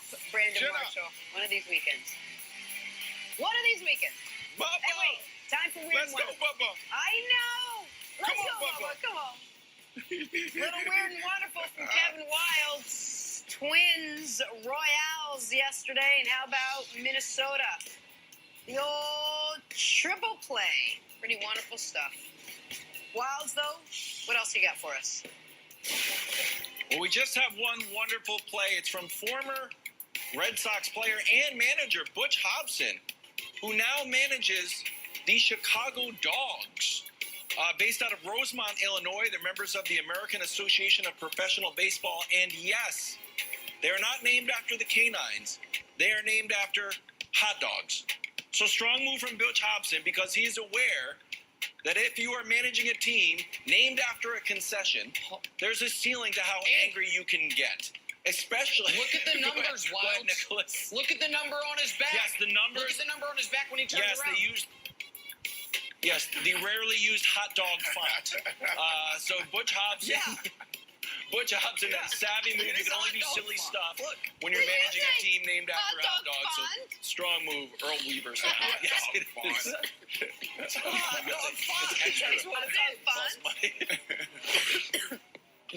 That is fantastic. Oh, Steven Jackson back with us now. We're talking Clippers. They are moving on to round 2. They needed a couple of vintage playoff performances from Kawhi to stave off the Mavericks. They got him in Game 6 and 7. Came back from down 0-2 and down 3-2 to win this series. Now, this sets up a second-round matchup with the top-seeded Utah Jazz. Nuggets, Suns on the other side out west. So, Steven, does the Clippers' comeback against the Mavs make you believe in them as real contenders now? Yeah, I mean, everybody's real contenders because everybody's still in the playoffs. You got to think, a lot of people counted us out when we was in Golden State in that first round. We didn't win the championship, but we made it through the first round, and we beat the number 1 seed. It's about who's best in that series. It's not about nothing else. It's not about what you did last series. It's not about what you did in the regular season. It's about who's the best team in that series. And each team that's in the playoffs has an opportunity to advance. And it's going to be a great matchup with Utah. Another different dynamic. They have real big men on that team. It's not a one-man team, and Utah's been the best team in the West all year. So this is another challenge for the Clippers. And trust me, a lot of times when teams win championships, they go through a lot of ups and downs during the playoffs, and they have to overcome a lot of teams. This could be their year. They have the opportunity. Let's see if they take advantage of it. So this is the most evenly matched conference as far as once you're to the second round of the playoffs I can remember. I don't think there's a team on that bracket with less than a 20% chance of winning the conference, and I don't think there's a team on that bracket with a greater than 30% chance.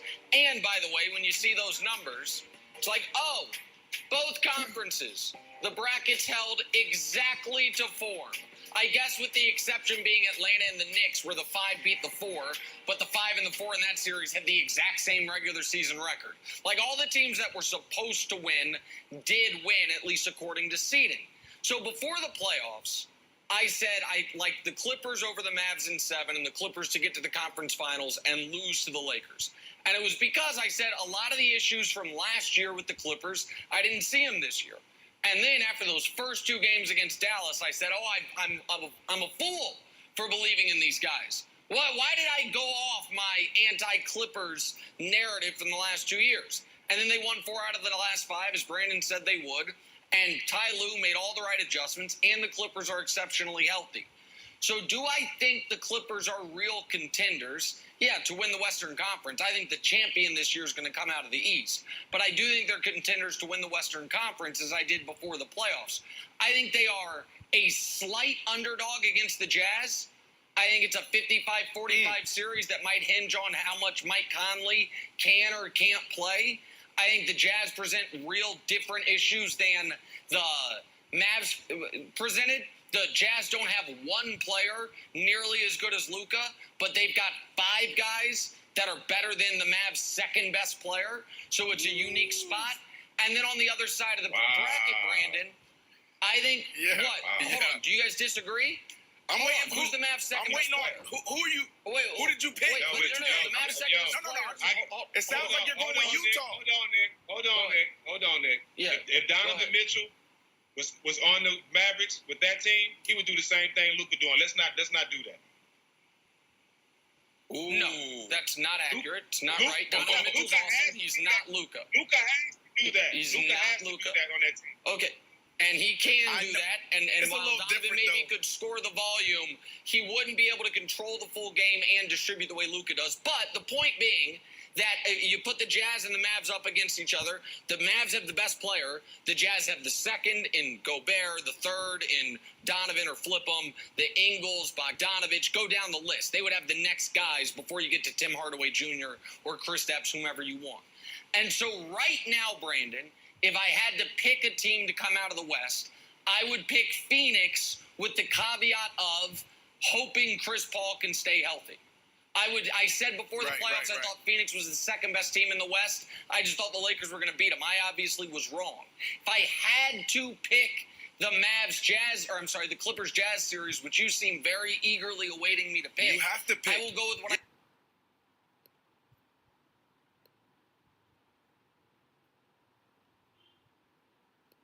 Before the series. Yeah, the Clippers, like I said before the series or before the playoffs, the Clippers win in the series, and I think I said 6, maybe 7 games. I think the Clippers have a slight edge, even though the Jazz are the Vegas favorites in it. But I think it's very, very close. I don't think there's a defined favorite in the West right now. Yeah, brutal start to the playoffs for you. I mean, your Lakers get bounced in the first round, and then you go off and say, you know what, I think I'm going to go with my son, and I'm going to go with the Mavs, and then they lose it, elimination game, lose it.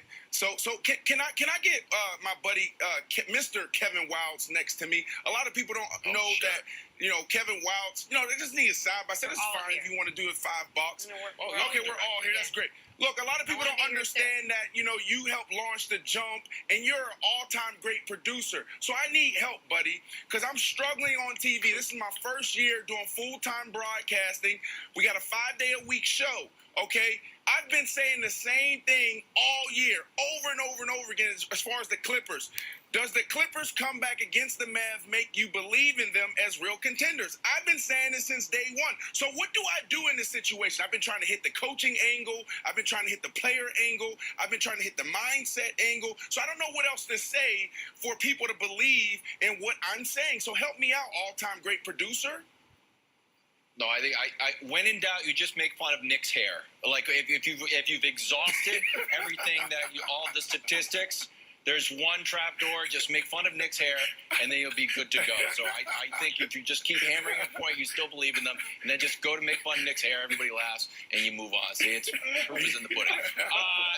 Hey, Shaq, question for you.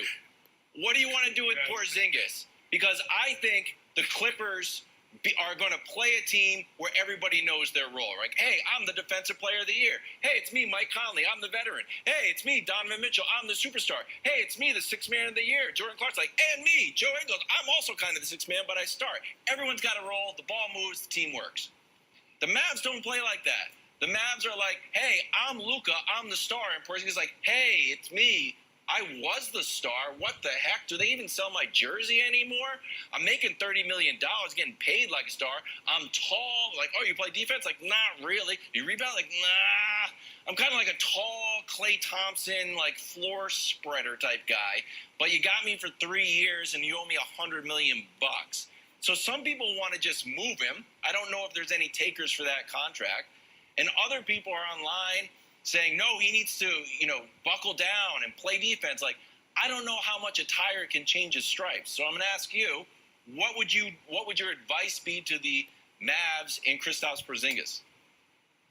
Well, a lot of teams in this position, a lot of teams have $100 million players that's not getting it done. A lot of teams have $100 million players that don't have the drive or don't have the will to go out there and be great and be dominant. I think a lot of players are just getting the money and just happy to be out there.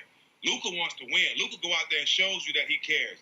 I think Porzingis has to show he cares more. But he's, like I said, he's not the only one. It's a whole bunch of guys that's making $100 million that's not showing the passion, that's not showing that they want to win. So that's the big problem in the league now. I'm happy they're getting that money, but the players and the fans want to see you show a little more passion in the game.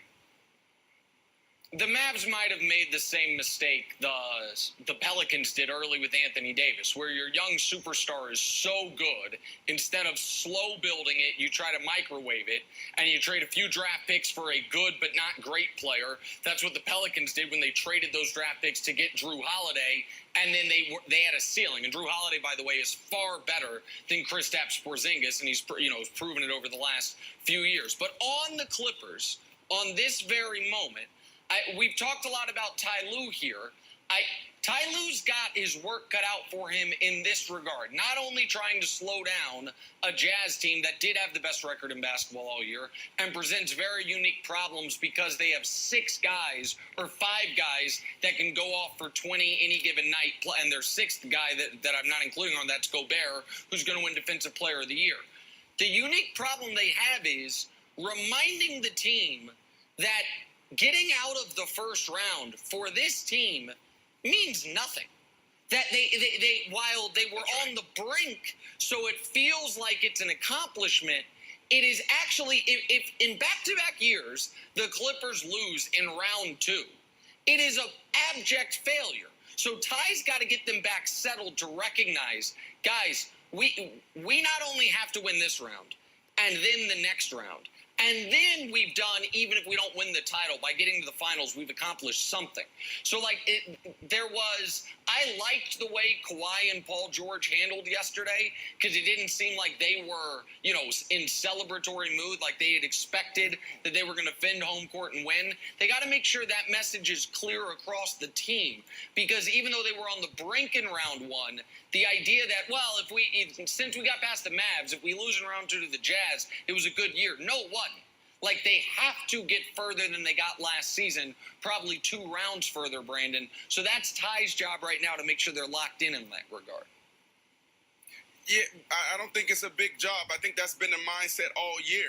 I mean, when you look at Kawhi and how he conducted himself and how he presented himself in front of the media, his message has been clear. This isn't good enough when they hit those dry spouts, those dry runs. And the same thing with Paul George. You talk about leadership. They took that to a whole nother level. That was a big question coming into this year. So I don't think that's going to be a big thing. Kawhi Leonard, he doesn't have anything to prove to anybody. Like, this dude's been playing phenomenal his entire career, on both ends of the court. But I do think it's personal for him. When you look at how he played that last series and just giving it his all, guarding Luka in the biggest moments in Game 6, Game 7, just being sensational on the offensive side, it's personal for him. So I don't see this team dropping off. And Wiles, I will take your advice. And our producers are great. They're quick. So, Nick, I've been saying the same thing over and over again. So let's go through your hair, bro. You know what I'm saying? Because I don't know what else to say when we talk about the Clippers. You went from ball. I don't know what that thing is down in the middle. What is that? Is that like a little box fade? Like, talk to me about this. What's going on here? Intermediate thing. Okay, here's what I'll talk to you about, Brandon. You were right about one thing. You've only done full-time television for 1 year. So I'm going to give you a piece of advice. You are having your championship parade during the second round of the playoffs. And maybe it is going to be Nets, Clippers, and the Nets are going to win the title, and it's going to be 6 weeks of this. However, I would just say, as a friend, even if I am a more than slightly annoyed friend right now, I am not necessarily the exact right guy to give a lot of ammunition to, if and when you end up being wrong, doing this right back. So enjoy the parade, and maybe it will be Nets Clippers. I know you can't, which is why you're doing all this. Right now, Stack. But if it's you're hot right now, but you're not getting up from the table. You're tripling and quadrupling down, which is good. I encourage you. But Stack knows me well enough to also know this can come back around on you awful quick. Does So LeBron James worry? We'll see how Does tonight LeBron goes. James worry We'll about see. anybody in the league? Does Patrick Mahomes worry about anybody in the league? Now you're comparing your basketball takes to LeBron, Patrick Mahomes, and Bill Belichick. It's a bit of a heat check moment. I would just be a little careful. That's all I'm saying. Stack, listen to this. Stack, the play-in game. Warriors, Grizzlies. Who did I pick? The Grizzlies to win it. What happened? They won it. Then we got the Suns. All right, Suns over the Lakers. The great LeBron James, who I picked. The Suns. Everybody else picked everybody else.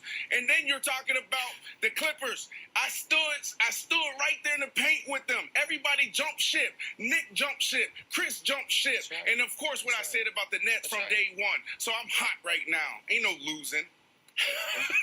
Okay, you are hot. You are hot right now. You are hot. Okay. Oh, okay. We get it. Okay. All right. I'm going to just calm down, everybody, for 1 second. Let's turn to Nick to hand out some NBA playoff medals. KD, 29-10 in Game 1, but it wasn't enough to get a medal. Nick, who made your podium? It wasn't quite enough. There's, again, keep in mind, Monday medals go Friday, Saturday, and Sunday, so you got the whole weekend to deal with. Bronze medal, Trae Young, 35-10. And speaking of 10, if I'm Philly, I don't think it's allowed, but can they sign Steven Jackson to a 10-day so he can put a forearm into Trae Young's bald spot so someone can knock this guy down? You got to be kidding me.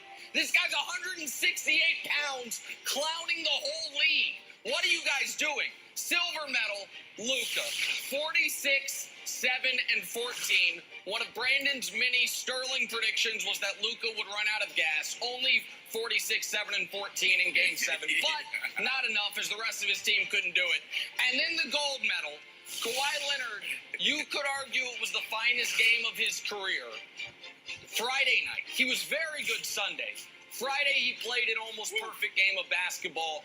45-6 doesn't actually do it justice because he was maybe even better on the defensive end. So there it is, your medals from this weekend. Trae Young, Luka Doncic, and one Kawhi Leonard Jenna. All right, that's who made it. Kevin Wildes, please tell us who just missed the cut. Well, for every action, there is an equal and opposite reaction. So for every great, intense playoff moment you've seen, whether it's Kevin McHale clotheslining Kurt Rambis or LeBron's, victory face, you get something like this, where Danny Green just lets Trae Young just burn time off the clock. Like, you don't even need to play full-court defense. You just need to make him touch the ball. Yeah, so Stack, I think this goes down in the annals of least competitive and least intense playoff moments of all time. He did this all series against the Knicks. It's in the scouting report. Make him touch the ball. Come on, Doc. Yep. Don't let him do this in Game 2. Stop it. No, you can't blame Doc. Maybe it was like 5 seconds. You can't blame Keep the ball out of his hands. All right, Steven. We got to talk some Nets. James Harden went down, but Brooklyn still got it done in Game 1. Do they need the beard back to beat the Bucks? Have that next, but first, check out Klay Thompson living his best life on a boat.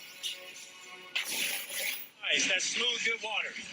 Look at her. Look at the Bay Bridge. Pretty at night, the best. Sickness. It is what it is. All right, y'all. Climbing to 30 knots. Hey-o! We're moving now. Shout out Drake, artist of the decade. Man, that's impressive. We had a little beef, we had the city turned up. That's my last taste of hoops, man.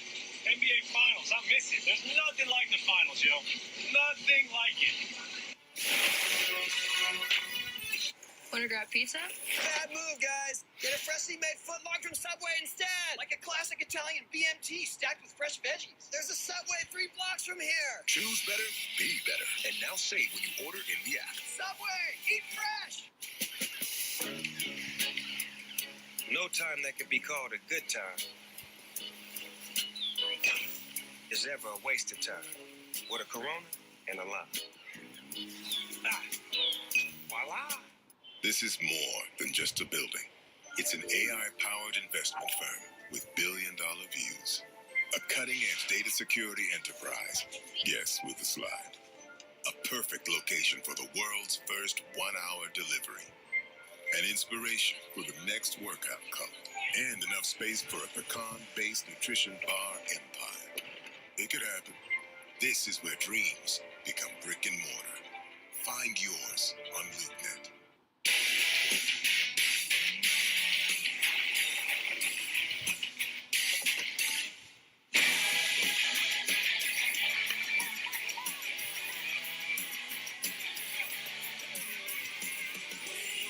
You don't always set out to be a rock star, but when the spotlight finds you, you become one anyway.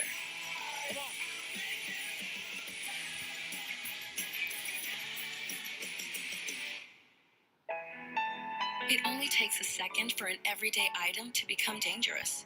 Tide Pod's Child Guard Pack helps keep your laundry packs in a safe place and your child safer. To close, twist until it clicks. Tide Pod's Child Guard Packaging. We think it matters where meat gets its start, like a pasture, serving grass a la carte. Hand cut to grow like a pro.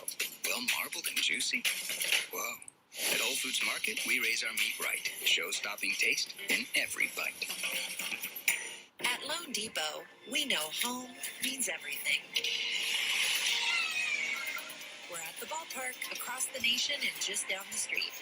Loan Depot, home purchase, home refinance, and the official mortgage provider of Major League Baseball. At Mark Valeriano was shook with the new Popeye sandwiches and more pack. Oh my gosh, look at all With 4 chicken sandwiches, 4 tenders, and a large side for $25, there's something for everyone. Oh my God.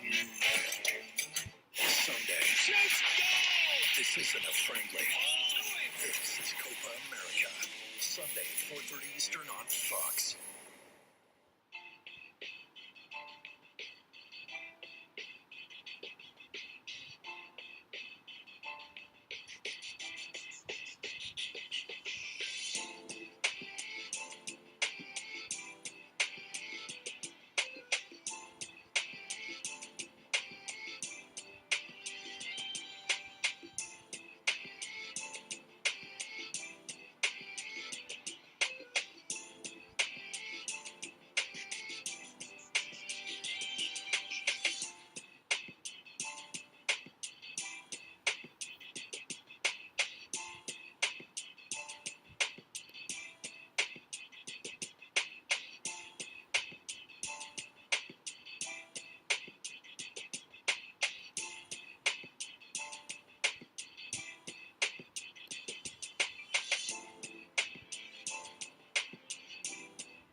Welcome back. Time now for Stories to Start Your Morning, sponsored by Ram Trucks. Built to serve. We're talking Bucks Nets.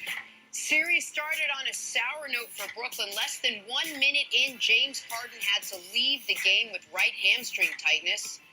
He did not return. He's already out for tonight's Game 2. That was announced. So it was up to KD and Kyrie. And up to the task, those two stars were. Durant finished with 29. Kyrie gave you 25.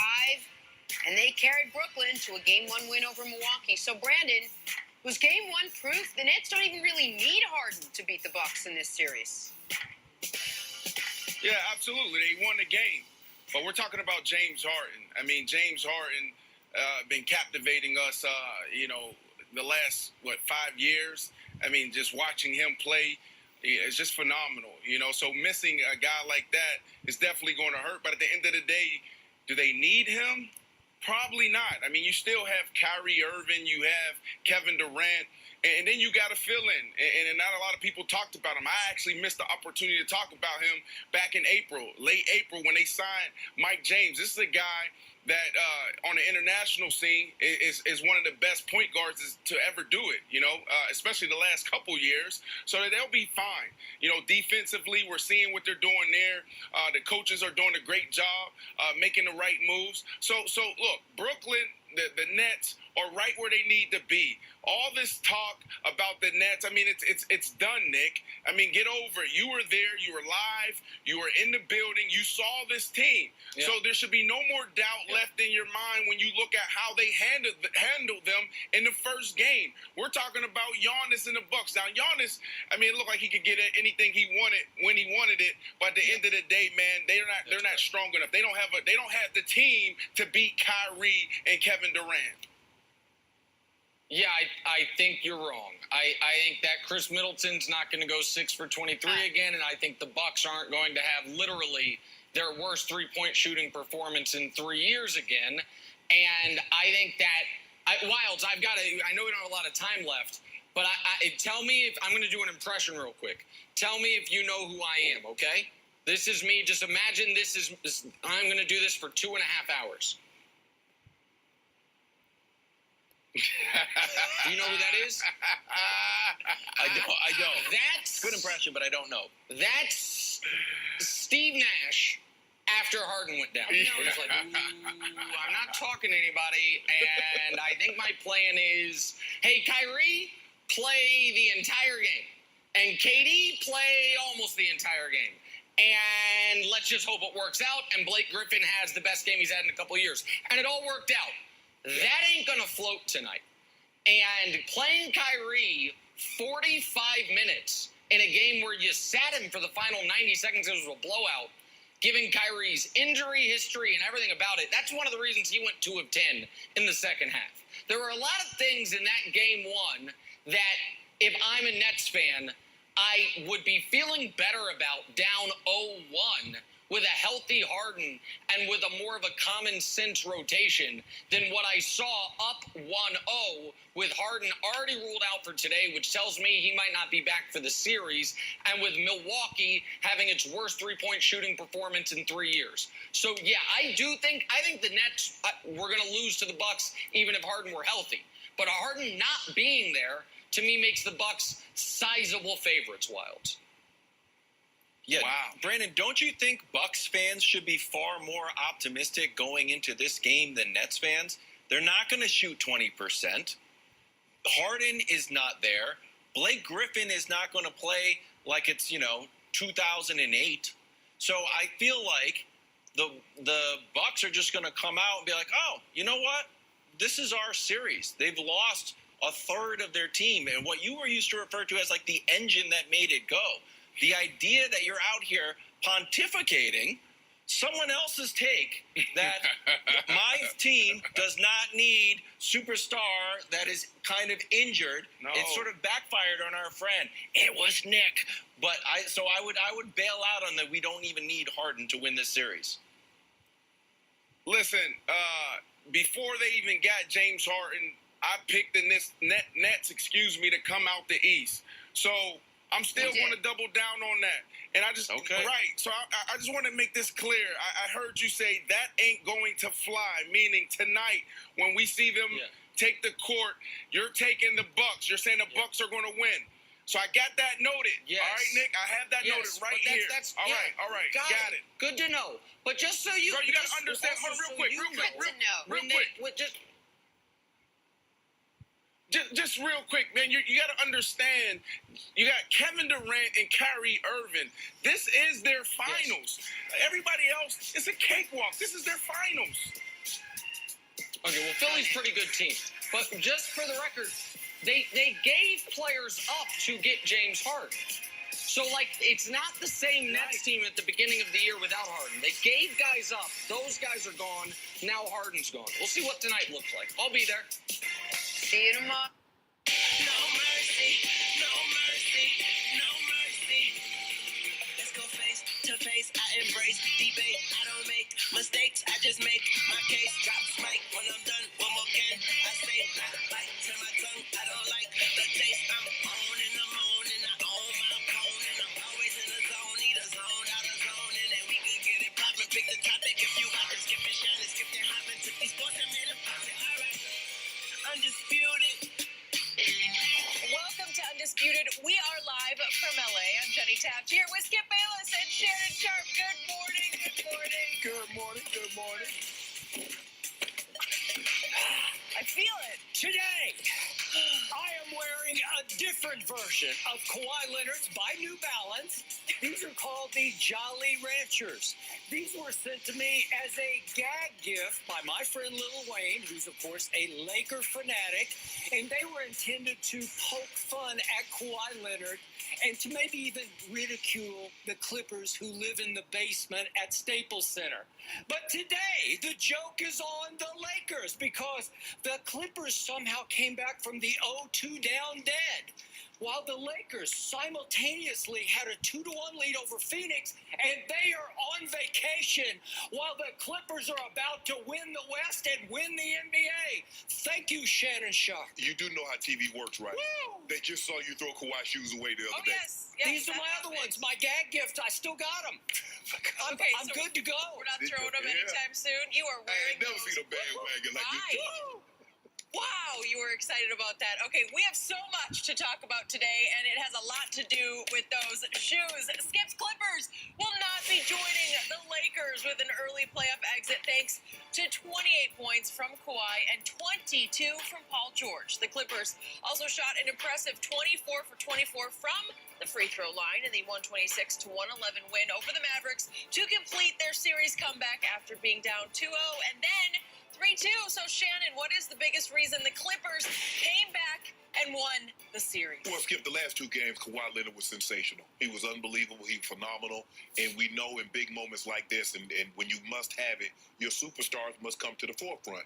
But this was all about the role players. If you go back Friday night, Skip, Reggie Jackson got off to that roaring start, and he rode along with Kawhi. Now, Paul George, the last two games, Skip, he didn't shoot the ball well. He was 6 of 15 Friday night, and he was 5 of 15 last night. But he did other things. One game, he had 13 rebounds. Yesterday, he had 10 assists. He said, so you know what? I might not have it scoring. I might not be as efficient as I normally am, but I'm going to do other things to help this team win. But when you go back, Skip, yesterday, it was all about Marcus Morris Sr. Skip, he tied Steph Curry for the most three-point shots in a game 7 with 7. Let that sink in for just a second. Marcus Morris Sr. tied Steph Curry, the greatest shooter, the greatest three-point shooter for the most threes in a game 7. You got also Paul George had 22, Reggie Jackson 15. Terrence Mann came in off the bench, Skip, 13 big points in the first half. Luke Kennard, who had 3 DMPs, he came in and contributed, and that's what you needed. For me, and this is why I told you, Skip, we had the conversation on Friday. What do you think happens when we come back in? I say, I believe the Clippers will win. I'm not worried about Luka Doncic. I know what Luka's going to give me. He's going to be spectacular. But is Finney-Smith coming along? Is Hardaway Jr. coming along? And Skip, don't mention the unicorn. I don't want to hear that. If somebody mentioned Kristaps Porzingis, there's nothing unique about him. He's 7'3". He plays like he's 6'3", and all he wants to do is shoot three-pointers. Skip, the tallest guy on the Lakers, the Clippers were what? Kawhi, say 6'8". They're playing behind him. Nicolas Batum, 6'8", playing behind him. Paul George, and he wants to hover around on the perimeter. Bro, get your big, tall, lanky butt down on the block and turn around and shoot the ball over the top of him. Yesterday, Finney-Smith and Luka was 9 of 18 from 3.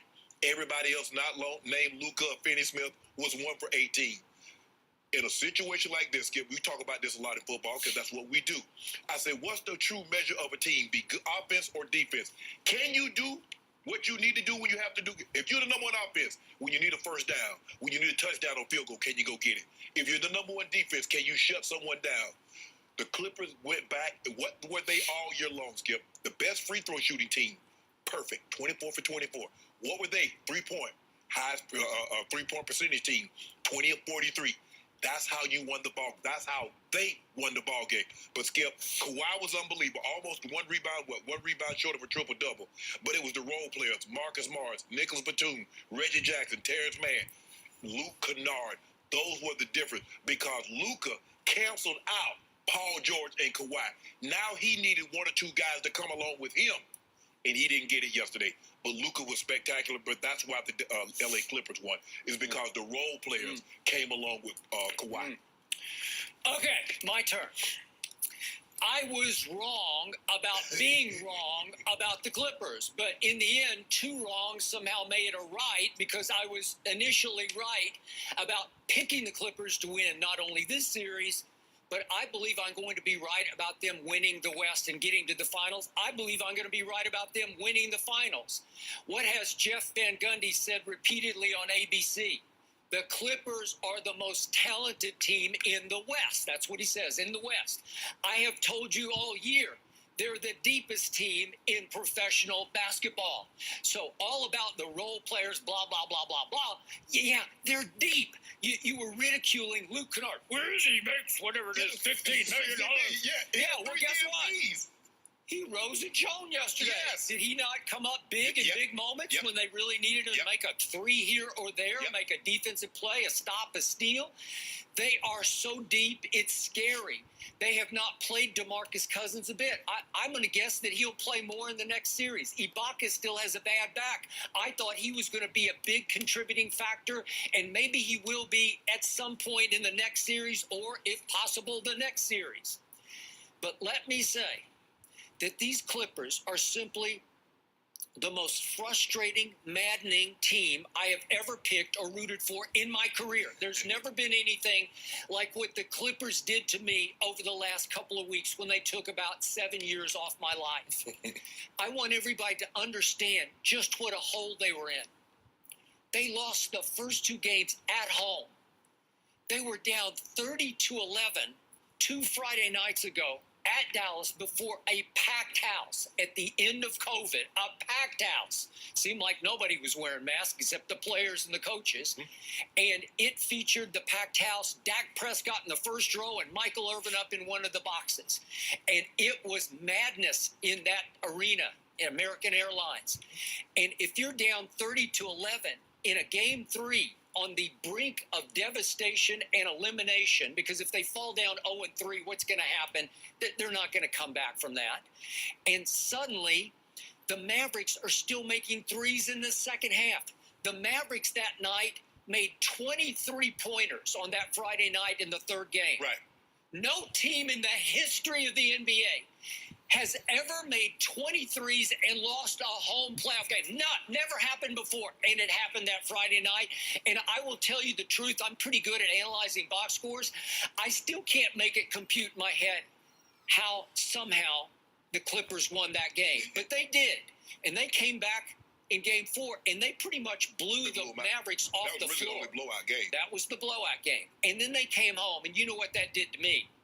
That might have taken 12 years off my life, because at home they crumbled down the stretch with the weight of the NBA world on their shoulders, because everybody knows the Clippers are the stepchildren in the basement at Staples. And what did they do right on schedule? They came apart like Clippers always come apart. They choked and they gagged and they crumbled. And there were a lot of unforced errors. And at the end of the game, what happened? Kawhi Leonard winds up shooting an air ball from the corner. The same Kawhi who had made a 7-bounce three-point shot up on the rim to win the Eastern Conference Finals, obviously, over the Philadelphia 76ers with the last second shot. That might have been the only bad shot. Kawhi took the whole series. That's what I'm saying. That same guy then bounced back in Game 6 at Dallas. This was another shocker. I'm going to remind you, in Game 6 this past Friday night, I lost 5 cases of Diet Dew because I said the Mavericks will close it out tonight. You were correct. I think you were just trying to jinx me, but that's okay. But the point is, you admitted at the end of the show you were trying to jinx me, but the point was the Mavericks were up 4 at home going to the fourth quarter, and guess what Kawhi Leonard did in the fourth? He went 5 for 5 and 2 of 2 from 3 and scored 12 points. Guess what Paul George did in the fourth quarter? He scored 8 points. Pandemic P, who knew?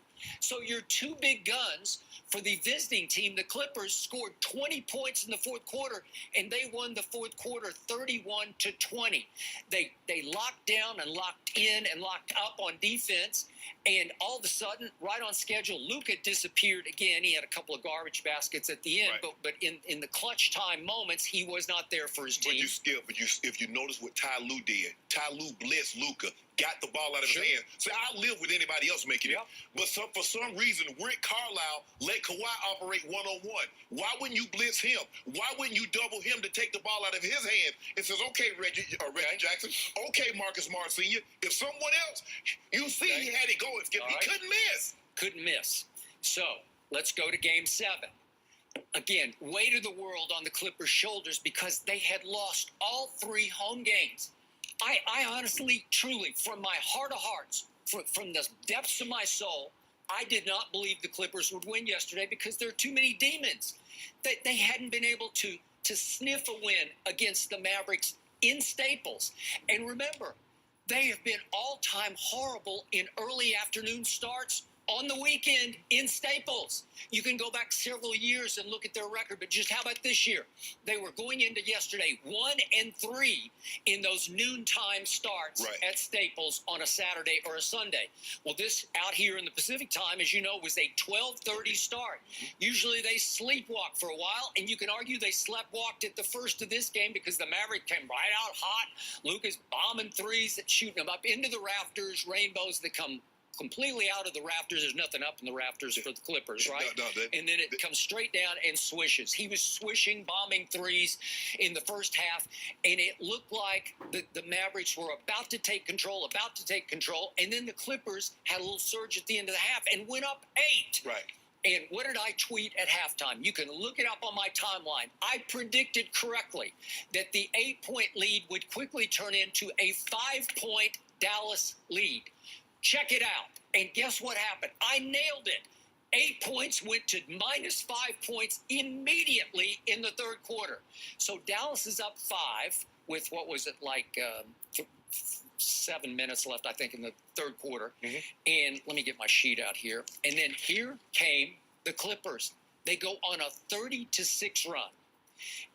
And that run started with a Marcus Morris 3, and again, he was sensational. And he played 2 good games, Skip. He played 3 in Game 7.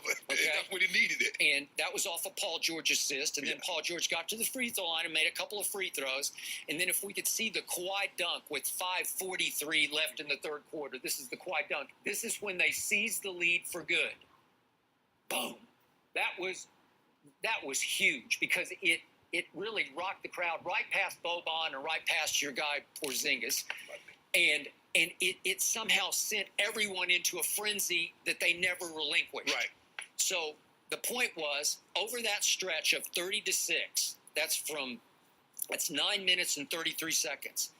Over that stretch, your man Luka scored a grand total of 4 points on 2 of 7, 0 of 3 from 3, and he missed both his free throw attempts. So he was not there when they really needed him most. He missed a couple of bunnies, Skip, and I think the thing is that Luka started getting – they played him 45 minutes. Remember, on Friday night, they played him like 43 minutes. Skip, it's hard for him because the difference is like Kawhi can take turns on the ball, Paul George can take turns on the ball, Reggie Jackson can take turns on the ball.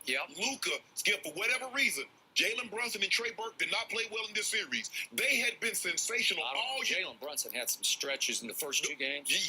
But, Skip, after that, he became unplayable. Rick Carlisle wanted to go to him, and right away, he going back, Luka, come here, I need you. And so that's what happened. Jalen Brunson's 6'1".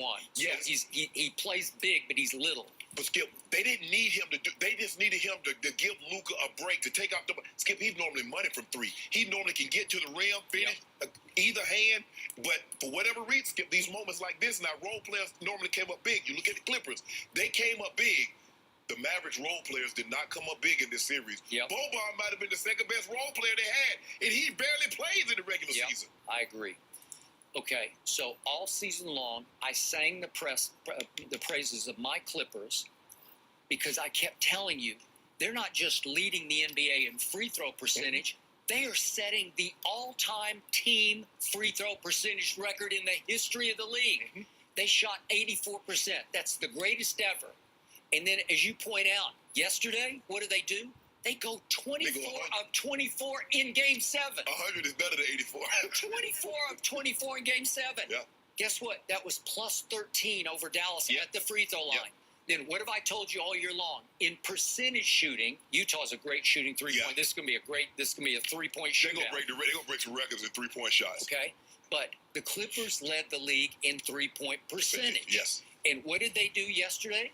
They made 20 of 43. That's 47% in a Game 7 at home.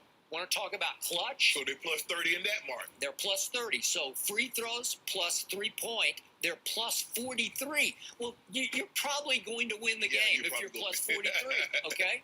And again, this team showed me guts and heart and true grit and backbone and basketball character I wasn't sure it had. And it did so without the missing link that I thought would be playoff Rondo. Do you realize in game 6 and 7? Skip, he was bad.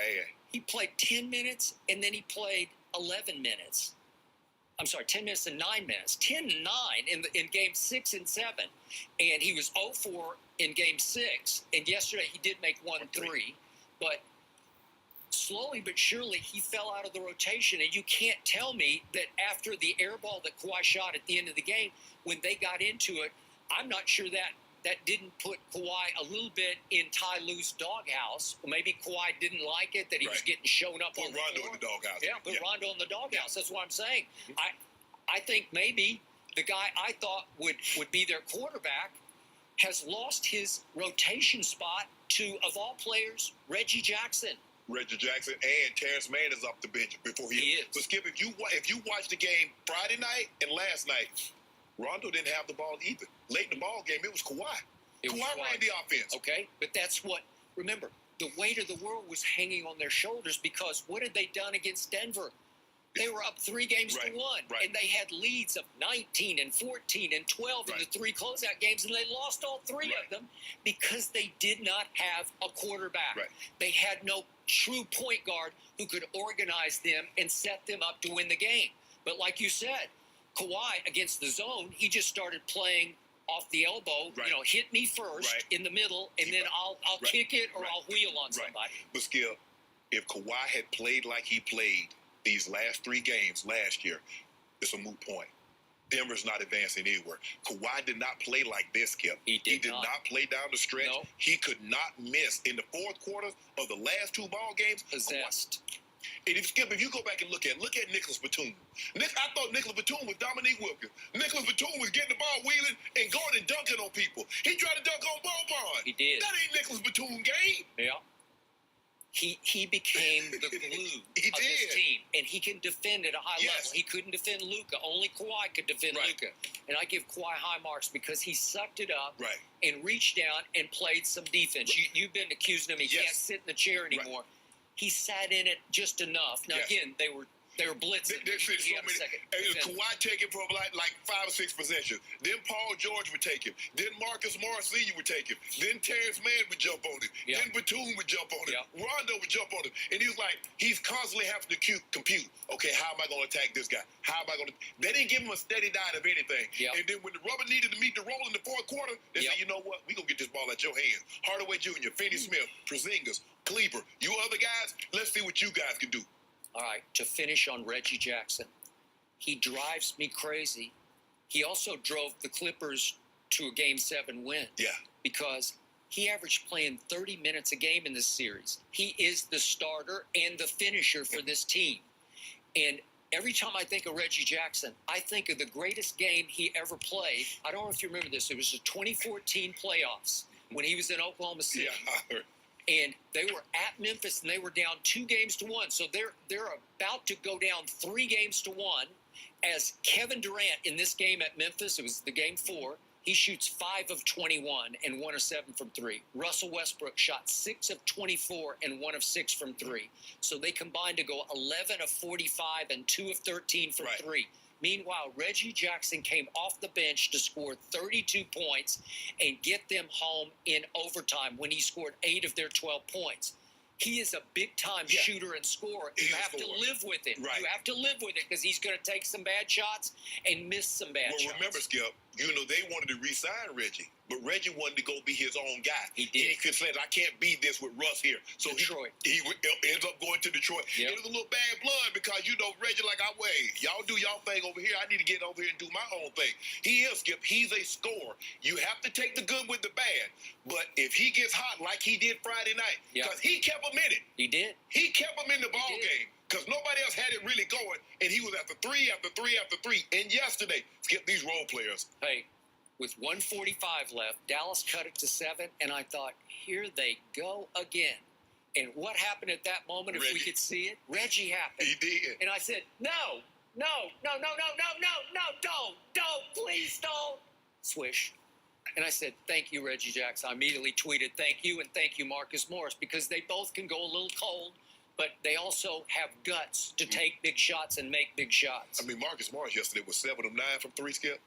7 of 9. And remember, it was game 6. And he made 3 big threes from the far corner.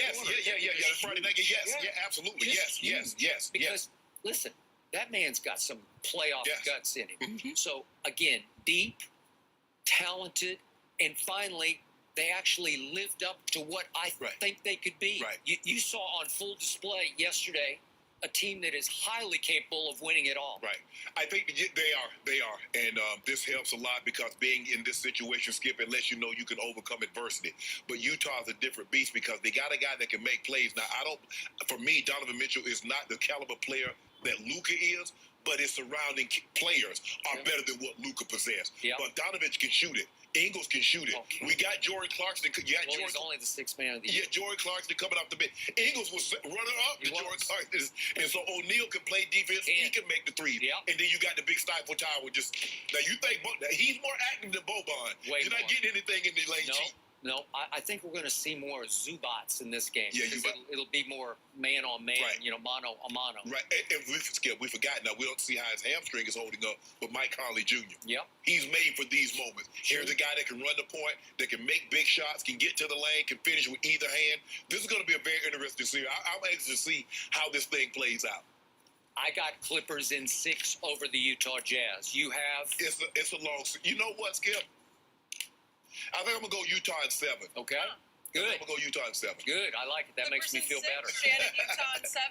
All right. That's good to know. I'm just sad that we're done with Baby Bird for now, Shannon. I'm sorry for you. I'm sorry. I'm sorry for you for now. We have so much to get to today. Did Floyd Mayweather ultimately lose out during his exhibition fight with Logan Paul? Plus, will the Falcons regret trading away Julio Jones? So much over the weekend that went down. We will break it down next on Undisputed.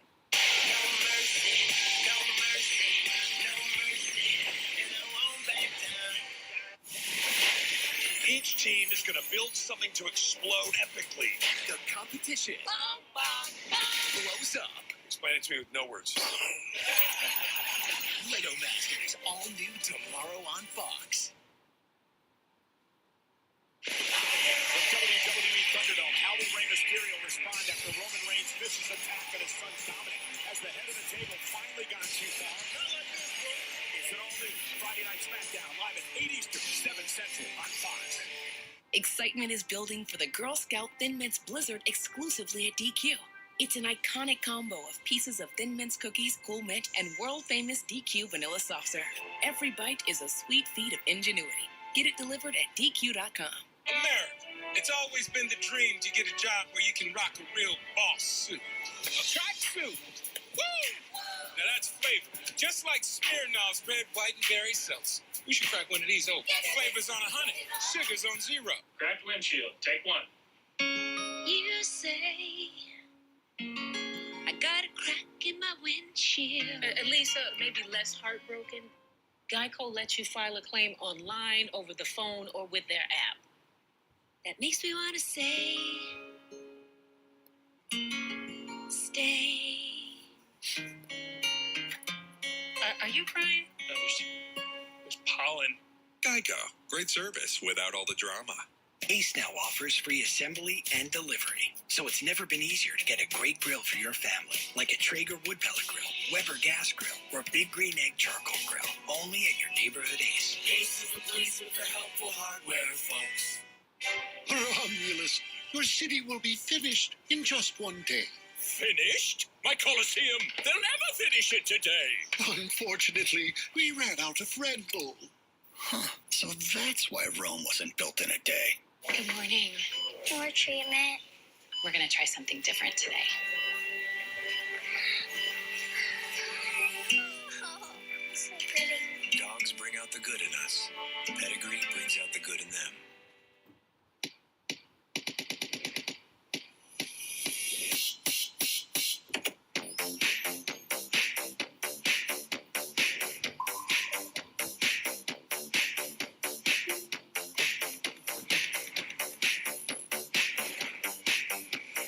Hey, Google, turn up the heat.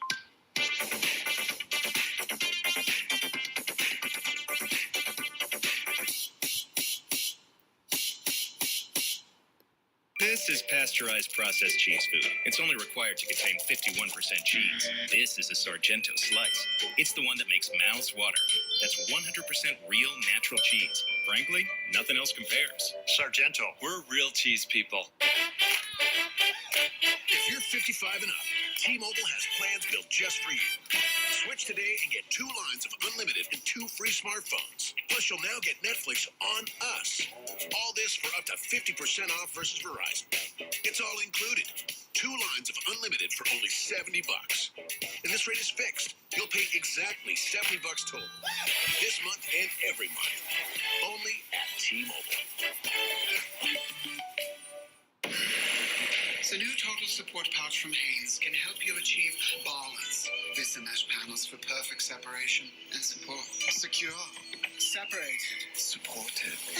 Find your balance. Vista new total support pouch from Hanes. Aunt Mark Valeriano was shook with the new Popeye sandwiches and more pack. Oh my gosh, look at With 4 chicken sandwiches, 4 tenders, and a large side for $25, there's something for everyone. all. Oh my God.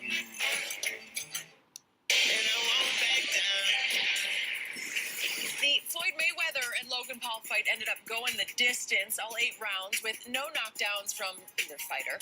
Paul is 6 inches taller and 35 pounds heavier, but the more experienced Mayweather was still able to land 15 more punches. And after the exhibition, Floyd said it just felt good to still move around and that Logan Paul was, quote, better than I thought he was. So, Shannon, should Floyd be embarrassed he didn't knock Logan Paul down or out? No, Skip, look. Floyd has made a career, made his living on not taking unnecessary risk. And he wasn't going to walk. This kid, look, he's 50 pounds heavier than Floyd at the fight. Skip, he's so much bigger. And Floyd is, 44 years of age. And the hand speed and the precision is not there anymore. He knows it. And for me, look, Floyd, like, if I could pick up a quick $20, $30 million, however much he made, Skip, it was more than had he not taken the fight he could have made. He's like, I'm not taking any risk. But Paul did land a few good shots on Floyd. He hit him with a couple of shots. I don't think it hurt Floyd, but he did land a couple of shots. But the thing is, Skip, you heard his corner. That's the greatest fight of all time. And you lasted with him. Skip, it was just about him getting there and finishing the fight. It wasn't about him beating Floyd. He just wanted to finish to say, a YouTuber. I would do jokes. I eat Legos. I step on I jump out of plane. I do all this crazy stuff. And I went 8 rounds with Floyd Mayweather.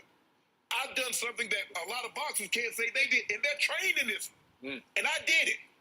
So for me, Skip, I think Floyd just looked. Floyd, you done made enough money. You convinced me to watch damn near every fight you've ever fought on pay-per-view. The ones I didn't attend in person, I watched on pay-per-view. Floyd, let this go now.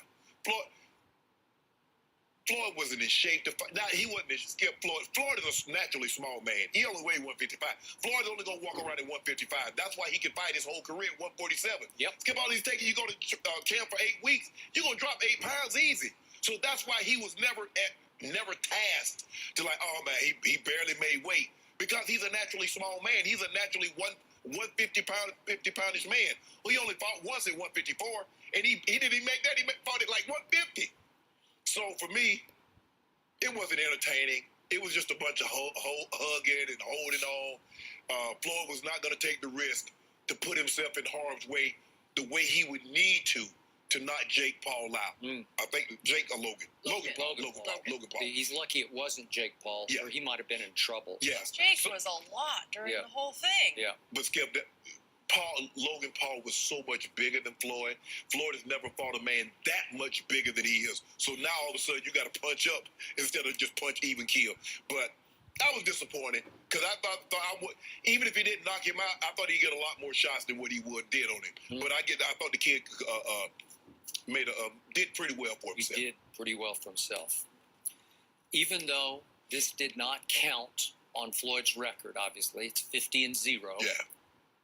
It tarnished Floyd's legacy in my mind because I carefully watched it thinking it was going to be a joke. Right. I think most people thought it was going to be Ringling Brothers in the ring, right? Just a circus. And even in the pre-fight interview that they did on Showtime, Floyd admitted, he said, I'm retired from boxing, but I'm not retired from entertaining. Right. And he said, I'm paraphrasing how he said it, but he said, I'm trying to decide, should I just knock him out early or should I let it last for a while? Right. Because that's what he thought was about to happen. That did not happen. Right. In fact, Floyd tried to just peekaboo him for the first 2 rounds, just to sort of feel him out. In the second round, he resorted to some Ali rope-a-dope. Yeah, he tried to tire him out. Yeah. Right? Mm-hmm. And then in the third round, Floyd got tagged a couple of times. Yeah, not that he got hurt or knocked down, but he got tagged. Right. And it ticked him